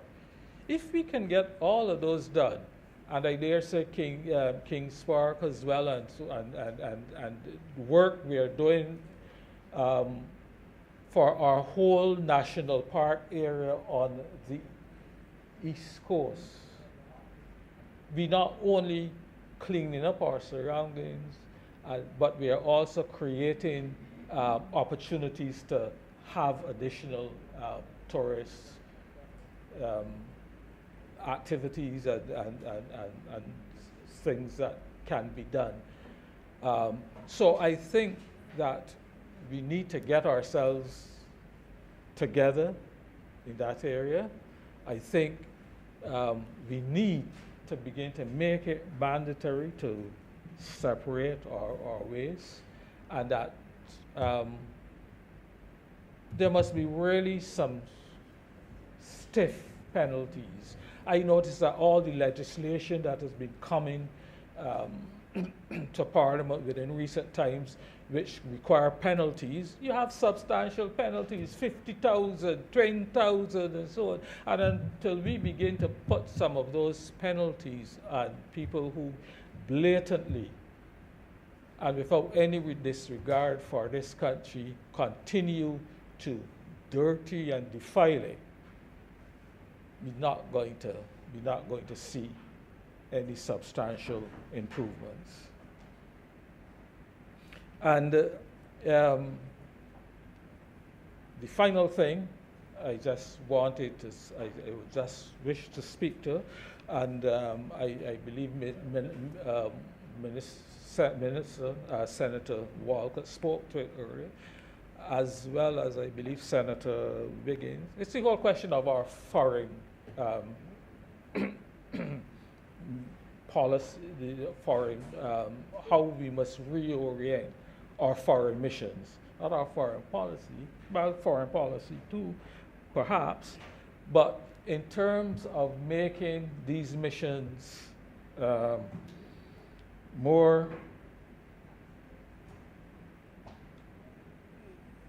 attuned, more directed towards seeking business opportunities. And so we need, I think, more people who are business oriented, like yourself, who did a stint, Mr. President, in Canada, and I thought that that was a very good move because you understood the international business sector, and therefore that sort of experience would have been useful in helping to redevelop our international business. And so I think that, and Senator Walcott did speak to some of it this morning, the whole question of relooking what we do in our foreign missions and making sure that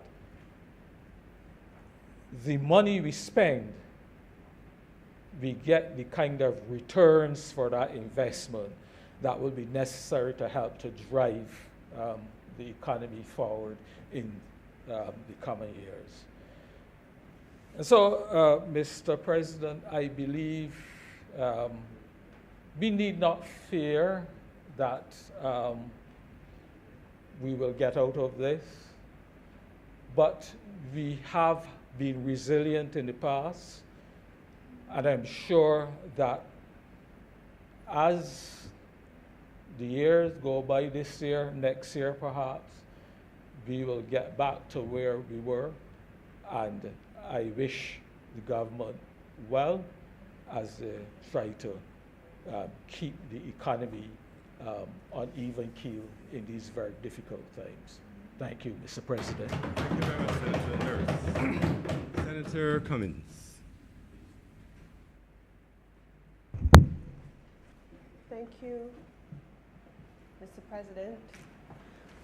I rise to, on this occasion, lend my voice and with it my support to this appropriations bill, and to take the opportunity, Mr. President, to, in the first instance, speak a little bit about what is contained in the estimates for the tourism industry, to remind both the Honourable Senate as well as everyone else under the sound of my voice that the ministry is tourism and international transport, and so I will be speaking about the initiatives of this administration in the area of international transport. And I will, of course, be outlining the broad trajectory for the ministry that I have the honor to have responsibility for. Finally, I intend to respond to some of the queries that have been raised during the course of today's session. First, of course, by Senator Drakes in her response to the Honourable Leader of Government Business in the Senate, and those that were raised by Senator Nurse in his earlier contribution. Mr. President, if I were to give a broad thematic umbrella under which my comments would be framed, it probably would I would struggle to find a single one, but if I had to narrow it down, it probably would be to say to us and to say to everyone that there is no us versus them. There can be no us versus them. And I'll elaborate on that during the course of my presentation. The tourism sector has historically been the largest driver of annual GDP for Barbados. It has been and continues to be the largest source of direct and indirect employment. Approximately 40% of our annual GDP is derived from the tourism sector, and we have approximately 35,000 humans, souls, Barbadians, people who live and work and breathe in the same communities that we do, who are employed in the tourism sector. And I am going to be sharing a little bit of some of the messages that they have asked me to share with you and with the country today about how this pandemic has affected them, their livelihoods, and their families.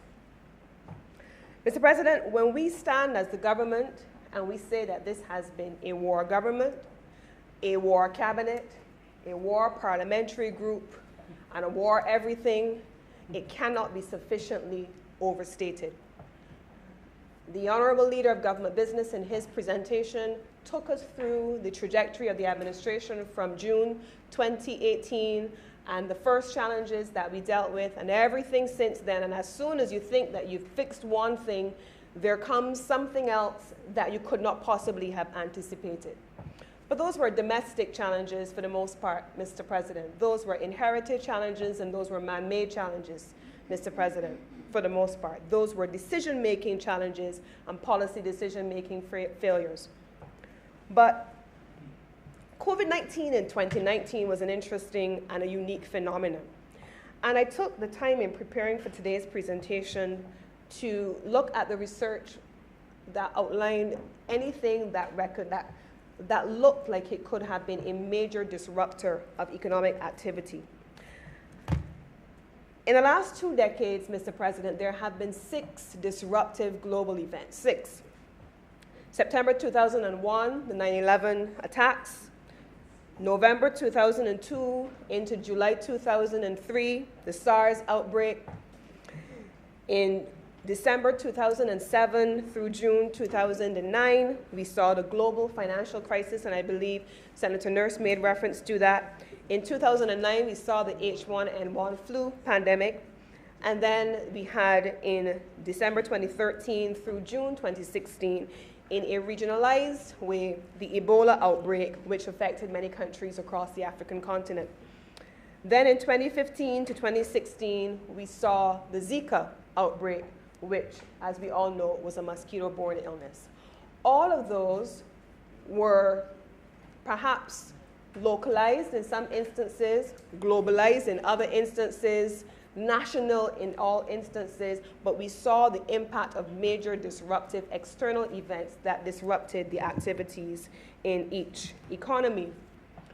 Mr. President, when the development communities reviewed these, what they call shock episodes, relative to the tourism sector in particular, most of them had short-term impacts with the exception of the global financial crisis.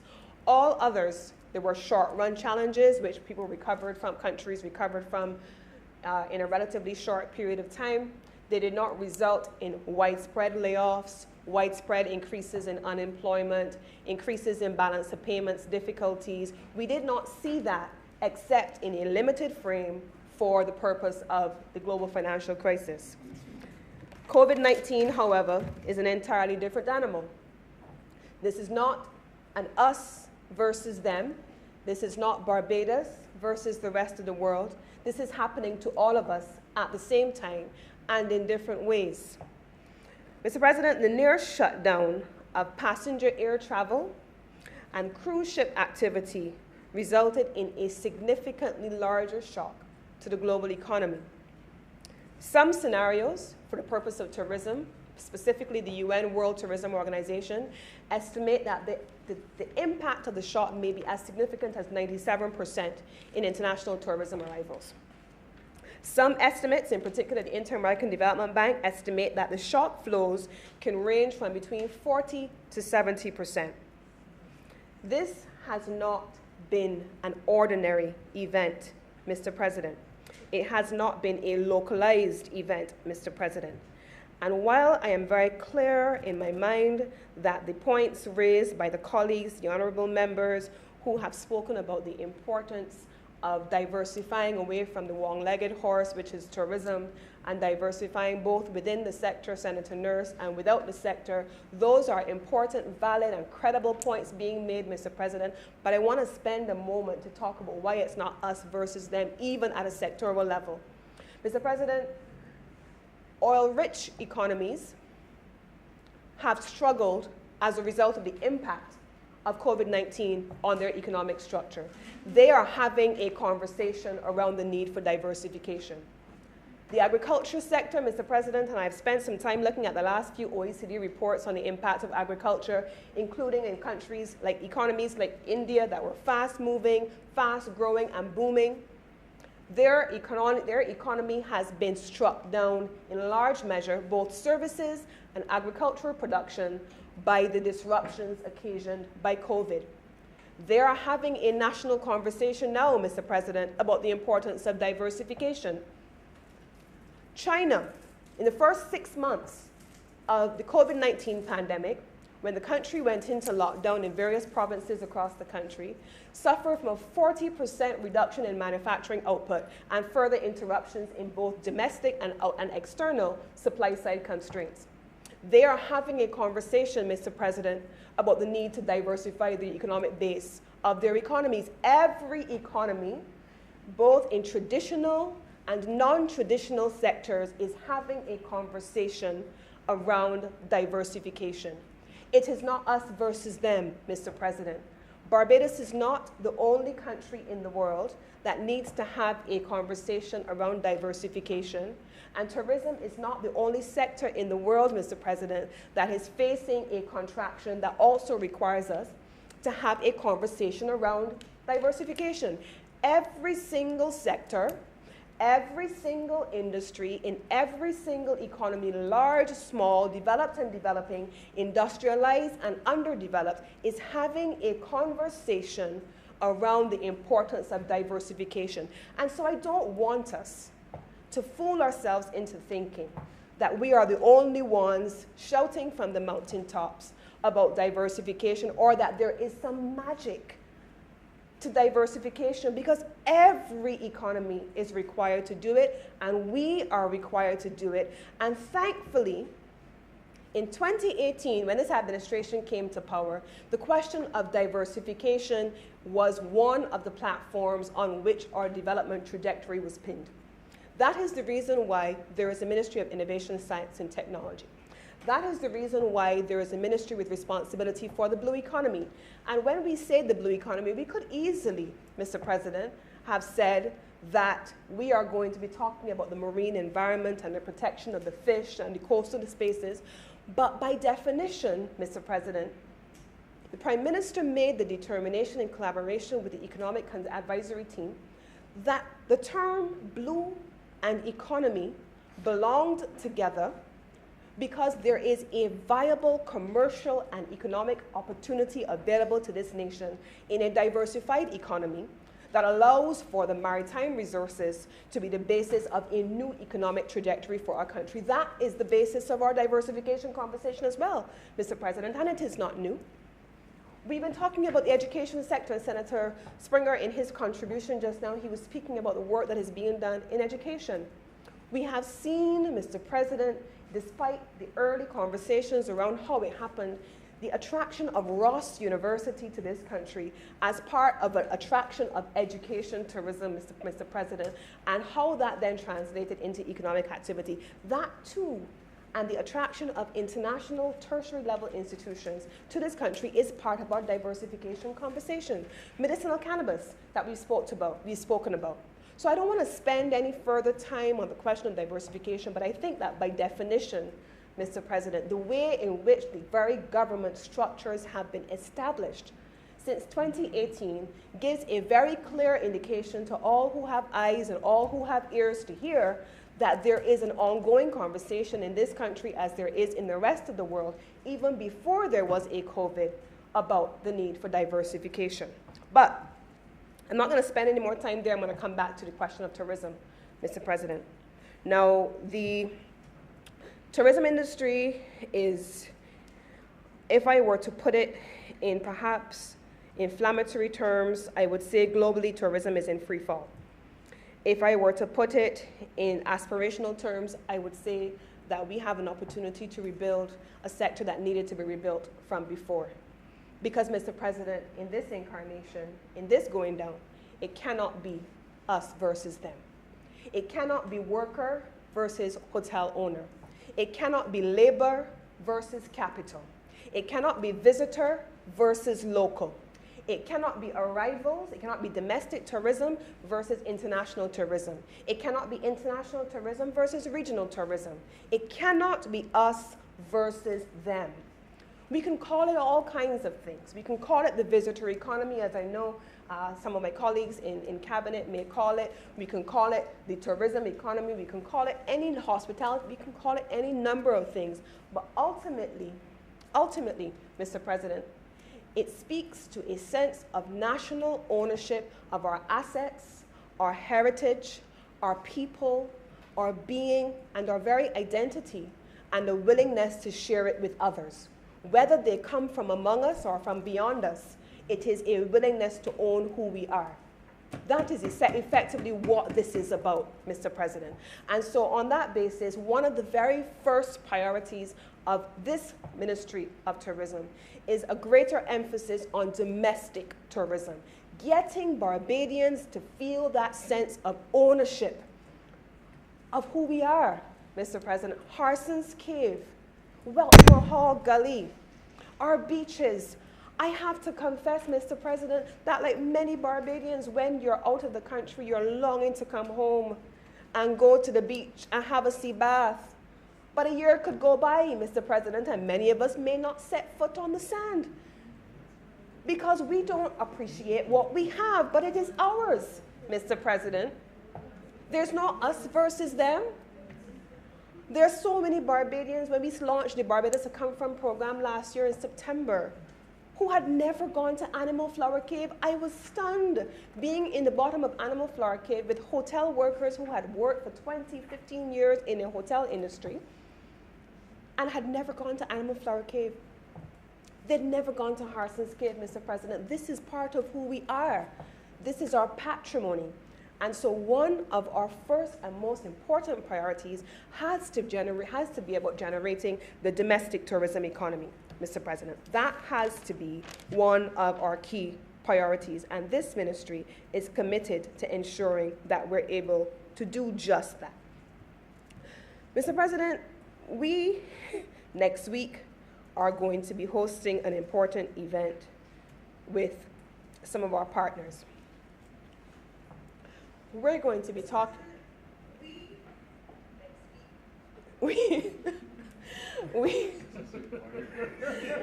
just had an out-of-body experience. I was getting a little worried for you. We're going to be having a conversation that I'm going to spend a few moments talking about today, Mr. President, which is what will come for Barbados. But I want to spend a moment, Mr. President, to talk about what I call the various impacts of this pandemic on the sector. We have had the people impact. We've had the firm level impact of tourism enterprises. We have had the sector level impact. We've had the national economic and socio-economic impact. But I want to spend a moment, Mr. President, talking about the people impact. If I, again, were to spend some time sharing about the people who asked me when I'm coming here today to speak a little bit about them, it cannot be a little bit, it cannot be about us versus them, again, even in that. Mr. President, there were people, 35,000 of them in total, approximately, who feed their families from their incomes in the tourism sector. there are single mothers who are the sole breadwinners in their homes, who feed themselves because they work in a tourism-related industry, either in the accommodation sector or in the direct tourism services or in a downstream or upstream industry connected to tourism.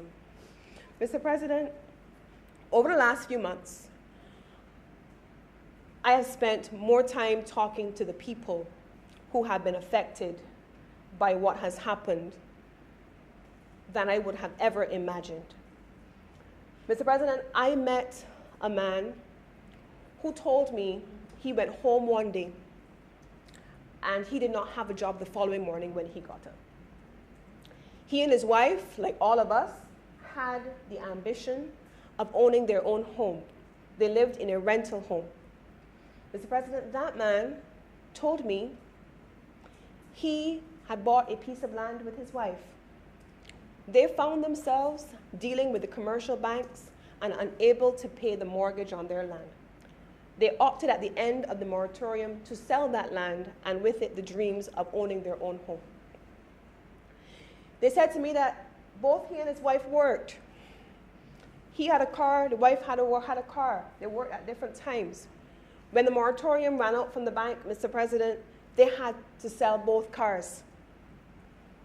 Their landlord was asking for her rent because she had a mortgage to pay on a house that they lived in. They were at the place, and I suppose they know, as all of Barbados does by now, that I'm a dog person, I'm a dog lover. They said they were at the point where they had to put their dogs up for adoption because they had to make a decision on if they would feed themselves or they would feed their dogs. I watched grown men cry, urging that we consider them in whether we listen to the many shouting voices about closing the borders and shutting the country down and stopping travel, because they had to earn to eat. They had to feed their families. I stood in the conference room one evening, Mr. President, and a grown woman who probably could be as old as my mother held onto me and wept like a child. She said she had not worked since March last year, and she had a 17-year-old son to send to school. And she said to me, Minister, sometimes it's so heavy, I just need someone to talk to. I need to be able to work because I have to look after my family. I stood up in the gymnasium, Mr. President, I believe Senator Grant was there. And I listened to a woman talk about how she had to close up her house and go and live with a relative because she could no longer afford it. These are the faces of the people who work in the sector that I represent. It cannot be us versus them. Without capital and business and owners and hotel owners, there would be no employment for these people to feed their families. Without visitors coming that are staying in hotel rooms that they are servicing, there would be no way for them to feed their families and support their children. There can be no us versus them in this country, Mr. President, because this is about life and death and survival for 35,000 workers in this country. And it is for that reason that while for some of us it may seem like a numbers game, that we can say this is allocated and that is allocated, the best program designed for $300 million, of which approximately 50% of that is allocated purely to worker retention. It is to keep food on those people's tables. It is to keep those people's children fed. It is to keep their lights on and roofs over their head. It is not just numbers, because it's not us versus them, Mr. President.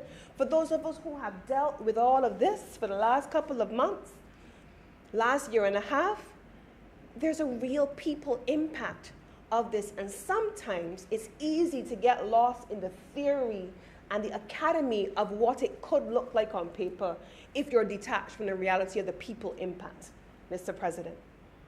If you're not hearing the voices of the people. Mr. President, we took, as a government, fire from so many people at the decision to refund hotel rooms for visitors. But people never saw because it can be us versus them. People never saw or heard at 7 o'clock in the morning, Mr. President, that woman who was supposed to take an Air Canada flight and didn't get on her plane because her results didn't come back in time, but she was a breast cancer patient and she needed to get home for the Tuesday, Mr. President, and she missed her flight and missed her surgery. I heard that woman wailing on the floor on the airport in my ears, Mr. President, one morning, early on a Sunday morning, with my team at the airport, holding this woman, trying to console her. People never saw that. People never experienced what it was like to come home to your country for your relative's funeral, your father's funeral, and an elderly relative who's in a hotel room with you for an extended period of time suffers a stroke, and no one wants to touch them because they're still in quarantine, and they lay there on the floor for hours. We listen to those stories and those people in their distress, Mr. President. There is a people impact of COVID. So when this government comes to the country, and this government says, we have to spend money in the social impact and looking after people, even though we understand it will be at the expense of some of the productive type activity, that is because we hear, we see, and we live it, Mr. President, and I am convinced, I've said to my team many times, the people in the Ministry of Health who are dealing with it every day, the people in the Ministry of Foreign Affairs who are trying to mobilize resources, and certainly the people in the Ministry of Tourism who have dealt with more trauma than any of us could ever have imagined in a sector that is supposed to be about fun. It has been a traumatic time for everybody because the impact on people has been real. It is for that reason, Mr. President, that at the end of this week, one of the agencies that fall under the Ministry of Tourism will be allocating resources to a program that we hope will focus on the mental health of those 35,000 workers in the tourism sector who have lived trauma for the last year and a half, who have suffered and who have struggled, Mr. President. Those are the things that we are going to be dealing with as an administration. Governments can provide focused and tailored support to the sectors. We are going to be looking at the productive assets. We're going to be looking at replacing lost incomes, and we are going to be using this interim period to prepare for a re-emergence of the sector. And I want to spend a few moments on that, Mr. President. Now, the BEST program I've already spoken about, and I've said 50% of those resources, in principle, are meant to be spent on employee engagement. But what do you do with workers in a hotel or in any property when there are not many guests? It is for that reason, Mr. President, that the program was conceptualized to allow for a training program for those workers to be positioned to re-emerge when this period has ended. There is a question of uncertainty. That is real, Mr. President. No one knows when this will end and under what conditions it will end.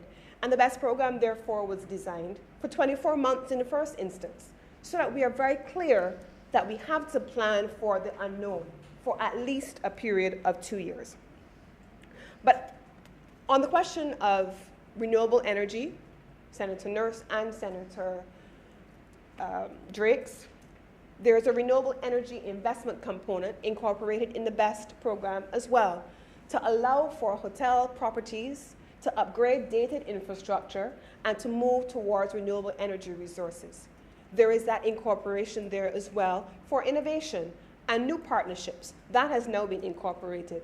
And one of the things that we were very pleased to be able to see happening in the last section of the last negotiation on the updated version of BEST will be special emphasis on small hotels being able to come to the table with cooperative type arrangements that allow them to pool resources and to develop cooperative type arrangements that help them with buying and procurement and also back office services and administrative arrangements.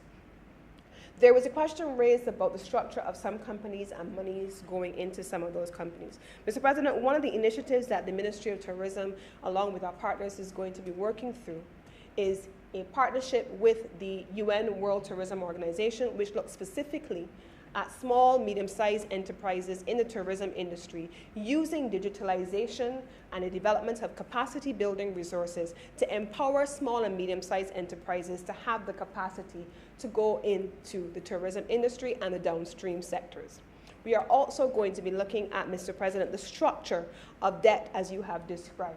And I was very happy when we spoke to our partners in the ministry, the minister is responsible for finance in the Ministry of Finance, that we are going to be speaking about the overall structure of firms and enterprises in the tourism sector, because throwing money after money after money, if the structure is improperly built, is not going to help any of us at the end of the day. And so there is going to be that structural discussion around how we can look at, in a very similar fashion to what the country went through, the structural adjustment assessment, there is going to be that similar exercise undertaken at the firm level in the tourism industry as well. So that is also one of the things that we are going to be looking at. But next week, Monday, Tuesday, and Wednesday, Mr. President, we will be hosting that looking forward session. We will be talking to the country, to the sector, to the world around what Barbados envisages for a re-emerged tourism sector, a sector that always needed to be, as we are calling it, reimagined. And so on Monday, the Secretary General of the World Tourism Organization will join us, and he will open the session along with Prime Minister Motley and the tourism stakeholders. And then over the course of 3 days, we will be having, in partnership with the Inter-American Development Bank and the UNWTO, a series of conversation around 3 main themes in the first instance: community-led and community-owned inclusive tourism. I started out by talking about our patrimony, our identity, what belongs to us. It's ours, and what we share with others is part of that identity. But there has to be a sense of ownership and a sense of inclusion. People feeling as though there is no us versus them. People feeling as though they are a part of an economy that is not just, as was outlined earlier, 7 or 8 companies alone, but they have a stake and they have been enfranchised and brought to the table. So we are going to be talking about community-owned, community-led, and inclusive tourism. Then we are going to be talking about the demand side. Who is our new traveler globally? What are they looking for? Where are they going? What are the characteristics? And how does Barbados both reactively and proactively prepare itself for the return of that new traveler? Same people are probably going to be traveling again, but COVID has changed all of us, and what we're looking for is going to be entirely different than what we looked for before. And a third element that we are going to be looking at over the course of the 3 days of next week is attracting tourism investment and connecting that to our international business sector. Then, after those 3 days, we will have 2 cluster segments. Those 2 cluster segments will speak about entrepreneurship in particular, with an emphasis on women and youth, bringing them to the table and ensuring that there is that coherent integration of the sustainable development goals in our tourism sector. And then, of course, Senator McConney, she doesn't know it yet, but she's probably going to be called on to assist us with this. There is a dedicated session also supported by the Inter-American Development Bank on digitalization and disruptive technologies in the tourism industry. So you will see a broad reimagined tourism sector emerging within the coming weeks. But I don't want to speak only about tourism, but I will move on shortly. We hope also to have a new virtual tourism platform that will be launched. I'm expecting it to be launched momentarily, and we will be giving an indication of when that is expected to happen. But in summary, Mr. President, when we were all in lockdown, we were all locked up in our houses, we weren't going outside. All around the world, people are now going back into the 4th wave, some are still in the 3rd wave. What happens when people are on the inside and there is pent-up demand? What are we doing? People are retreating to their computers, to their TVs, to their phones. How are we using disruptive technologies to monetize our tourism products, sometimes even without people moving? How are we using the images, for example? One of the things that we found in terms of the supply side issues that presented themselves during COVID was that you could not find treadmills. Everybody was setting up a home gym because they were concerned about weight gain. But yet here on your screens, you have people who are using their screens and they're running through all kinds of spectacular looking places. Why are they not running through trails that come from Barbados? How have we not monetized three-dimensional images that create new platforms for monetization of goods and services coming from our country? You will be seeing the launch of a virtual marketplace for our tourism industry. And I call it a marketplace, Mr. President, because as it is designed with our service providers with whom we've spent many, many hours, we've looked at our iconic attractions, we've looked at who we are as a people telling the story of Barbadiana, but we've also integrated it into our productive sectors. And so that's the other element of it.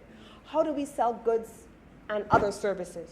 So if I'm if I'm having an experience virtually, I should be able to see a pop-up for Banks Beer, for example, and I should be able to purchase my manufactured goods. I should be able to see, and we're going to be having these dedicated masterclass sessions as well, using our chefs and our creatives, so people are able to experience Barbados, authentic Barbados. What are you eating? What are you smelling? What are you feeling? And then integrating that into a marketplace forum where people are able to purchase the items that they are seeing on the screen for a recipe.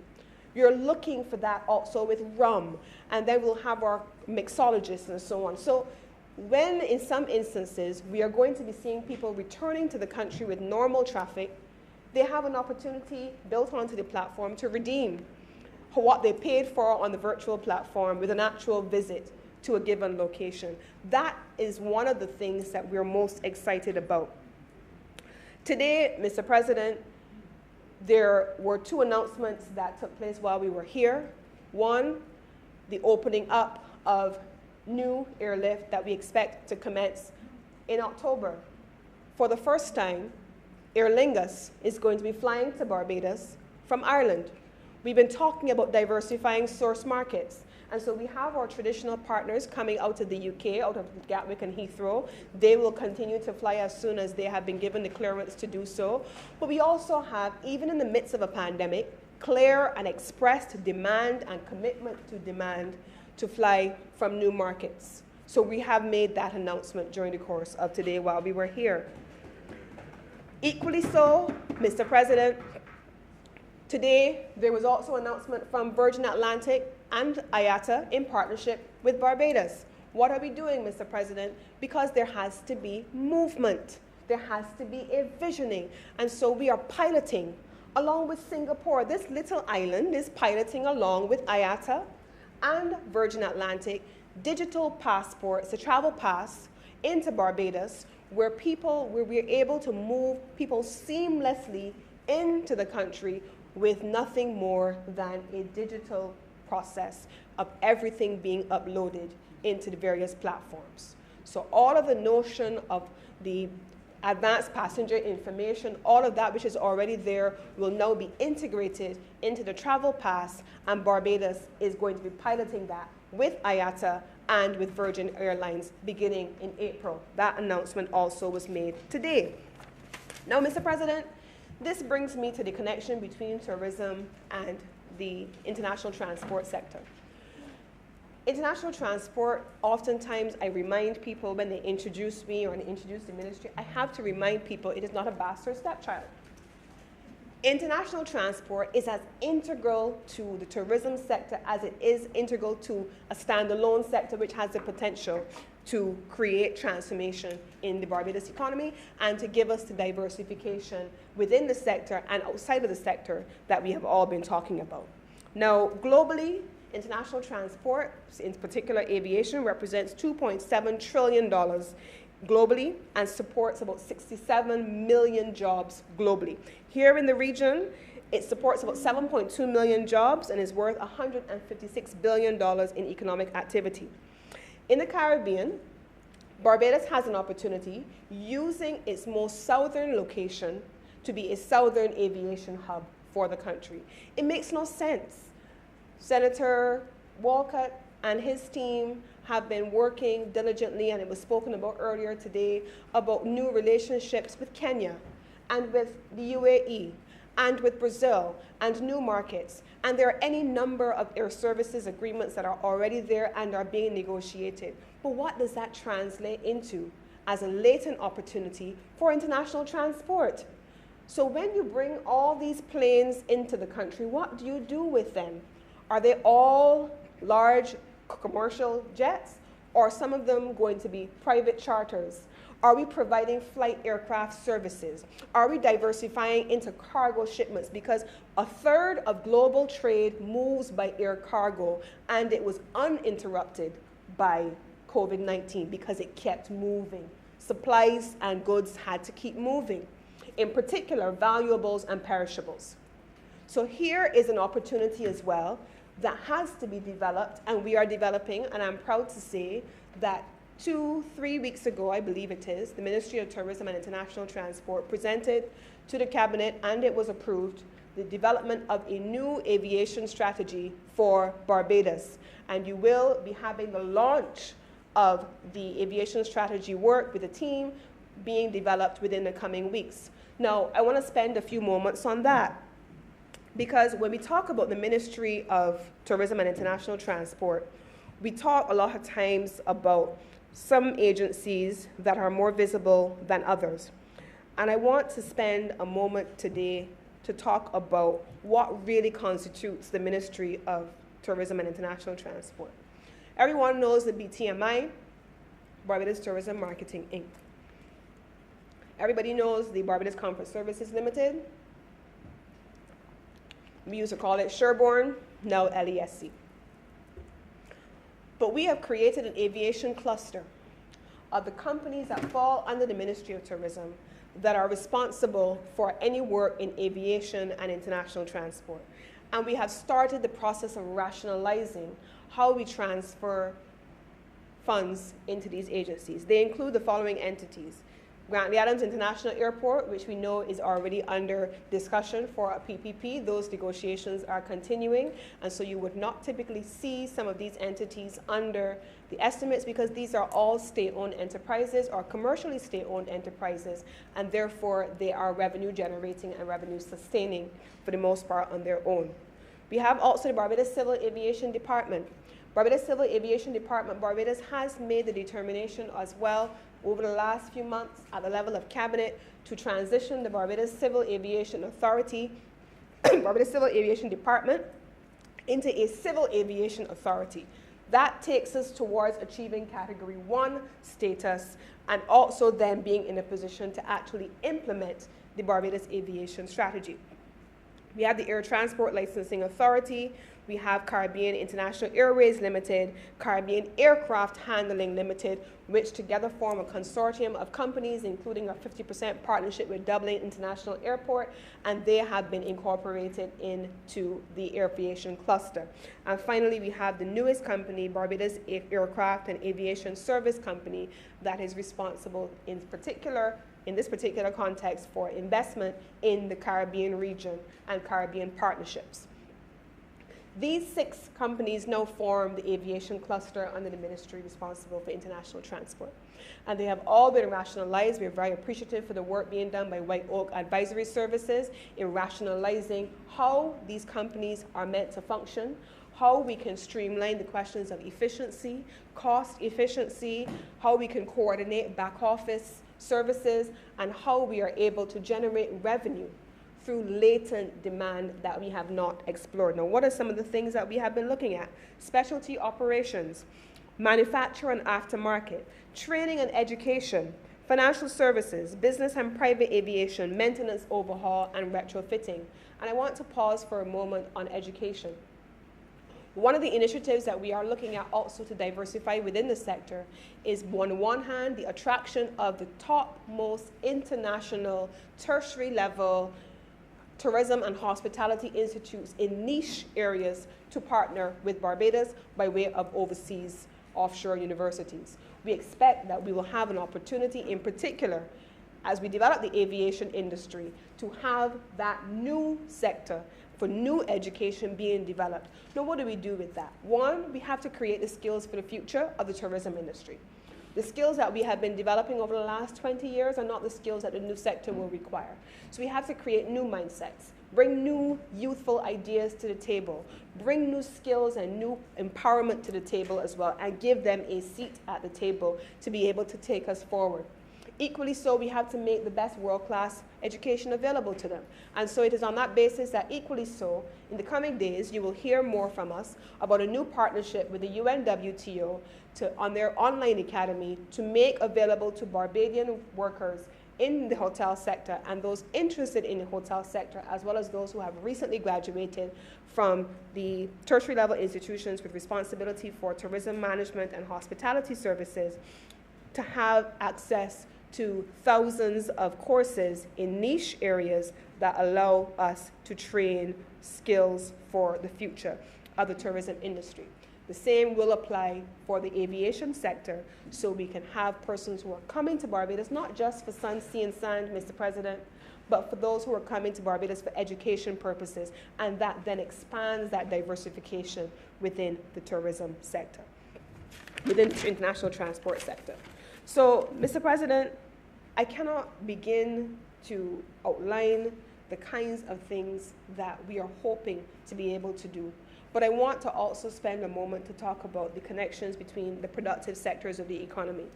Historically, each time we have looked at the connection between tourism and manufacturing and agriculture, I confess that I have been troubled by the superficial nature of our assessment. We have looked at it by way of buying in goods and services from the agriculture sector, for example, for restaurants and for hotels. Or we have looked at it by way of manufactured goods to put in the hotels or restaurants, or in some instances, the creative industries for performances. But Mr. President, there are both inputs and outputs in the supply chain. And this is a critical opportunity for us to look at deepening those linkages. And on that basis, you will be seeing through the BTMI the return of dedicated product clusters that allow for us to integrate the productive sectors, agriculture, manufacturing, services in its widest context, inclusive of the creative industries, dedicated iconic products like rum in particular as well. And you will be seeing those dedicated productive clusters being created that are both inputs to the tourism sector and exports by way of integrating it into our global marketplace, Mr. President. There is no us versus them. There's no tourism versus agriculture. There's no manufacturing versus tourism. There's no large versus small enterprise, Mr. President. It is all of us in this together and making it work in the interest of all Barbadians. Now, Mr. President, there was a specific query raised of us on the National Tourism Program. Now, the National Tourism Program is a program that was conceptualized originally prior to this administration. It was updated in 2019 when this administration took office, and it is expected that this year that we will focus on two specific components readying for the next financial year.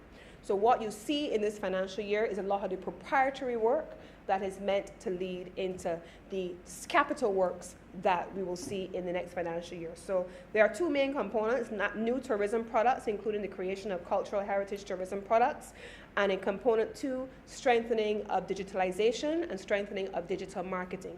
So you will see that coming out, and the virtual tourism platform is going to be integrated under that, and I'm very appreciative for the work of the Inter-American Development Bank, because they have indicated a willingness to work with us to again repurpose, even from 2019, that which was programmed and agreed based on where our new priorities are.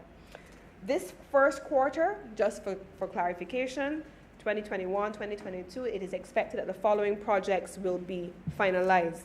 We are going to be seeing the Tourism Insights tool, which really looks at market intelligence, mining intelligence from search agents, credit card transactions, social media and booking data, and transforming that into useful data for decision making. The tentative date that we expect to launch that is May 2021. We're also going to be updating the website, procuring the design and construction firm for the upgrades of the museum's exhibition galleries. There are 3 museums that are going to be upgraded under this process, and there are going to be some roof repairs, infrastructural work being done there. Then in quarters 2 to 4 of the same financial year, we're expecting to complete the procurement for an economic feasibility assessment for a suite, what we call Suite 2 of cultural heritage products. And then finally, there is significant work expected to be undertaken on the Barbados Museum's car park, and that will come in the final quarter of the year. That will allow for designated parking buses, parking bays for tour coaches, environmental and energy saving considerations incorporated into the car park as well, solar panels, and that we will have that work finalized. In addition, we will have a supervisory firm and construction firm for a visitor gallery. The old town hall in Bridgetown, opposite St. Mary's Hall, has been designated as a new visitor exhibition gallery. That is going to be finalized in the third quarter. And then finally, we are going to be looking at having the tourist urban route rolled out also in the final quarter. So that will rationalize for you, Senator Drake, through you, Mr. President, the layout of expenditure under the National Tourism Program. It is a $20 million program funded by the Inter-American Development Bank, and it has continuously been updated to respond to the government's current priorities, and there is still that willingness. So, Mr. President, I think that I have outlined for the benefit of the Honourable Chamber a range of initiatives that cover where the tourism industry has been, where our people have been, what our communities and our workforce have dealt with, and where we're hoping to be able to take the industry in the coming years. Now, Mr. President, there is no possibility that we can plan for what's to come in another 10 years. Once upon a time, we used to do master planning, and we have long-range projections. COVID-19 has taught us that we have to have a combination of short-range, medium-range, and long-range plans, and constantly update and review and upgrade them as we go along. That's what we will be doing in the tourism industry, Mr. President. I give you the commitment, I give the country the commitment, that there can be no us versus them. We are working with capital and with businesses. Workers have a seat at the table. We've committed as well this year that there must be, there will be, and there's no possibility of us not getting this done during the course of this year. A new workers protocol that treats the engagement of workers in a way that recognizes their humanity. If it's one thing we have learned during this pandemic as it relates to tourism workers, is just how exposed they have been, just how much they have struggled and suffered. And while I know that there are many who, for various reasons, have not come back out to work, Mr. President, or who are reluctant to come back out to work, I want to commend the tourism industry workers who have children at home as well, but they're coming out to work every day. They have families at home, but they're at work every day. In the midst of the pandemic, before vaccinations, after vaccinations, tourism workers have stood up every single day and said, here am I. I am showing up for duty because this is what I do. This is what I am committed to doing, and I am serving my nation and my people. And in the process, I'm looking after my family. Those are the tourism workers who have stood up from March of last year, Mr. President, that I met when I joined the ministry in July of last year, and are still working to this day and have not opted to stay home. In fact, they have opted to come out at all times, despite the challenges that they themselves are facing. And I want to take a moment to commend them, Mr. President, for showing up every single day, even under difficult circumstances. I want to take a minute, Mr. President, to commend them, because I don't know many other persons besides our public health officials who have worked in isolation or quarantine hotels, Mr. President. But whether it was the Savannah Hotel, it was the Hilton Hotel, it was Blue Horizon Hotel, any of those hotels, Sambay Hotel in particular, all of those that served as isolation hotels in the last few months, those workers came up. They were not trained for that, Mr. President, but they were prepared by the benefit of the Ministry of Health. They were given adequate PPE. They were shown what was required of them, and we kept them safe, Mr. President. And they showed up in those isolation hotels every single day for work without complaint. If there was a challenge, they raised it. If there was a problem, they raised it. But they showed up for work, Mr. President. In quarantine hotels, quarantine villas, you had people who you did not know. And you had people who were confirmed as positive. But our tourism workers showed up, Mr. President. They had children at home too. They had families at home too, Mr. President, but they did what all the rest of us did. They showed up for work every day. And I want to take a moment and ask this Honourable House to commend the tourism workers of this country who stood up in difficult circumstances. Whether they went to work at the Grand Islands International Airport or they were in any of the facilities, they showed up. And I want to recognize their commitment, their professionalism, and their sacrifice, Mr. President. I give the commitment that we will continue to look out for workers. We will continue to protect income. We will continue to protect capital, continue to support businesses. But most importantly, we will continue to bring everyone to the table in pursuit of a new tourism industry, a reimagined tourism industry, which includes every element of our society. Because, Mr. President, we don't, as an administration, believe that it can be us versus them. It has to be for all of you. And with these few words, Mr. President, I lend my support to this appropriations bill. Thank you very much, Senator Cummings. Senator Walcott. Mr. President, I want to beg that the sitting be suspended until 10 a.m. tomorrow morning. 10.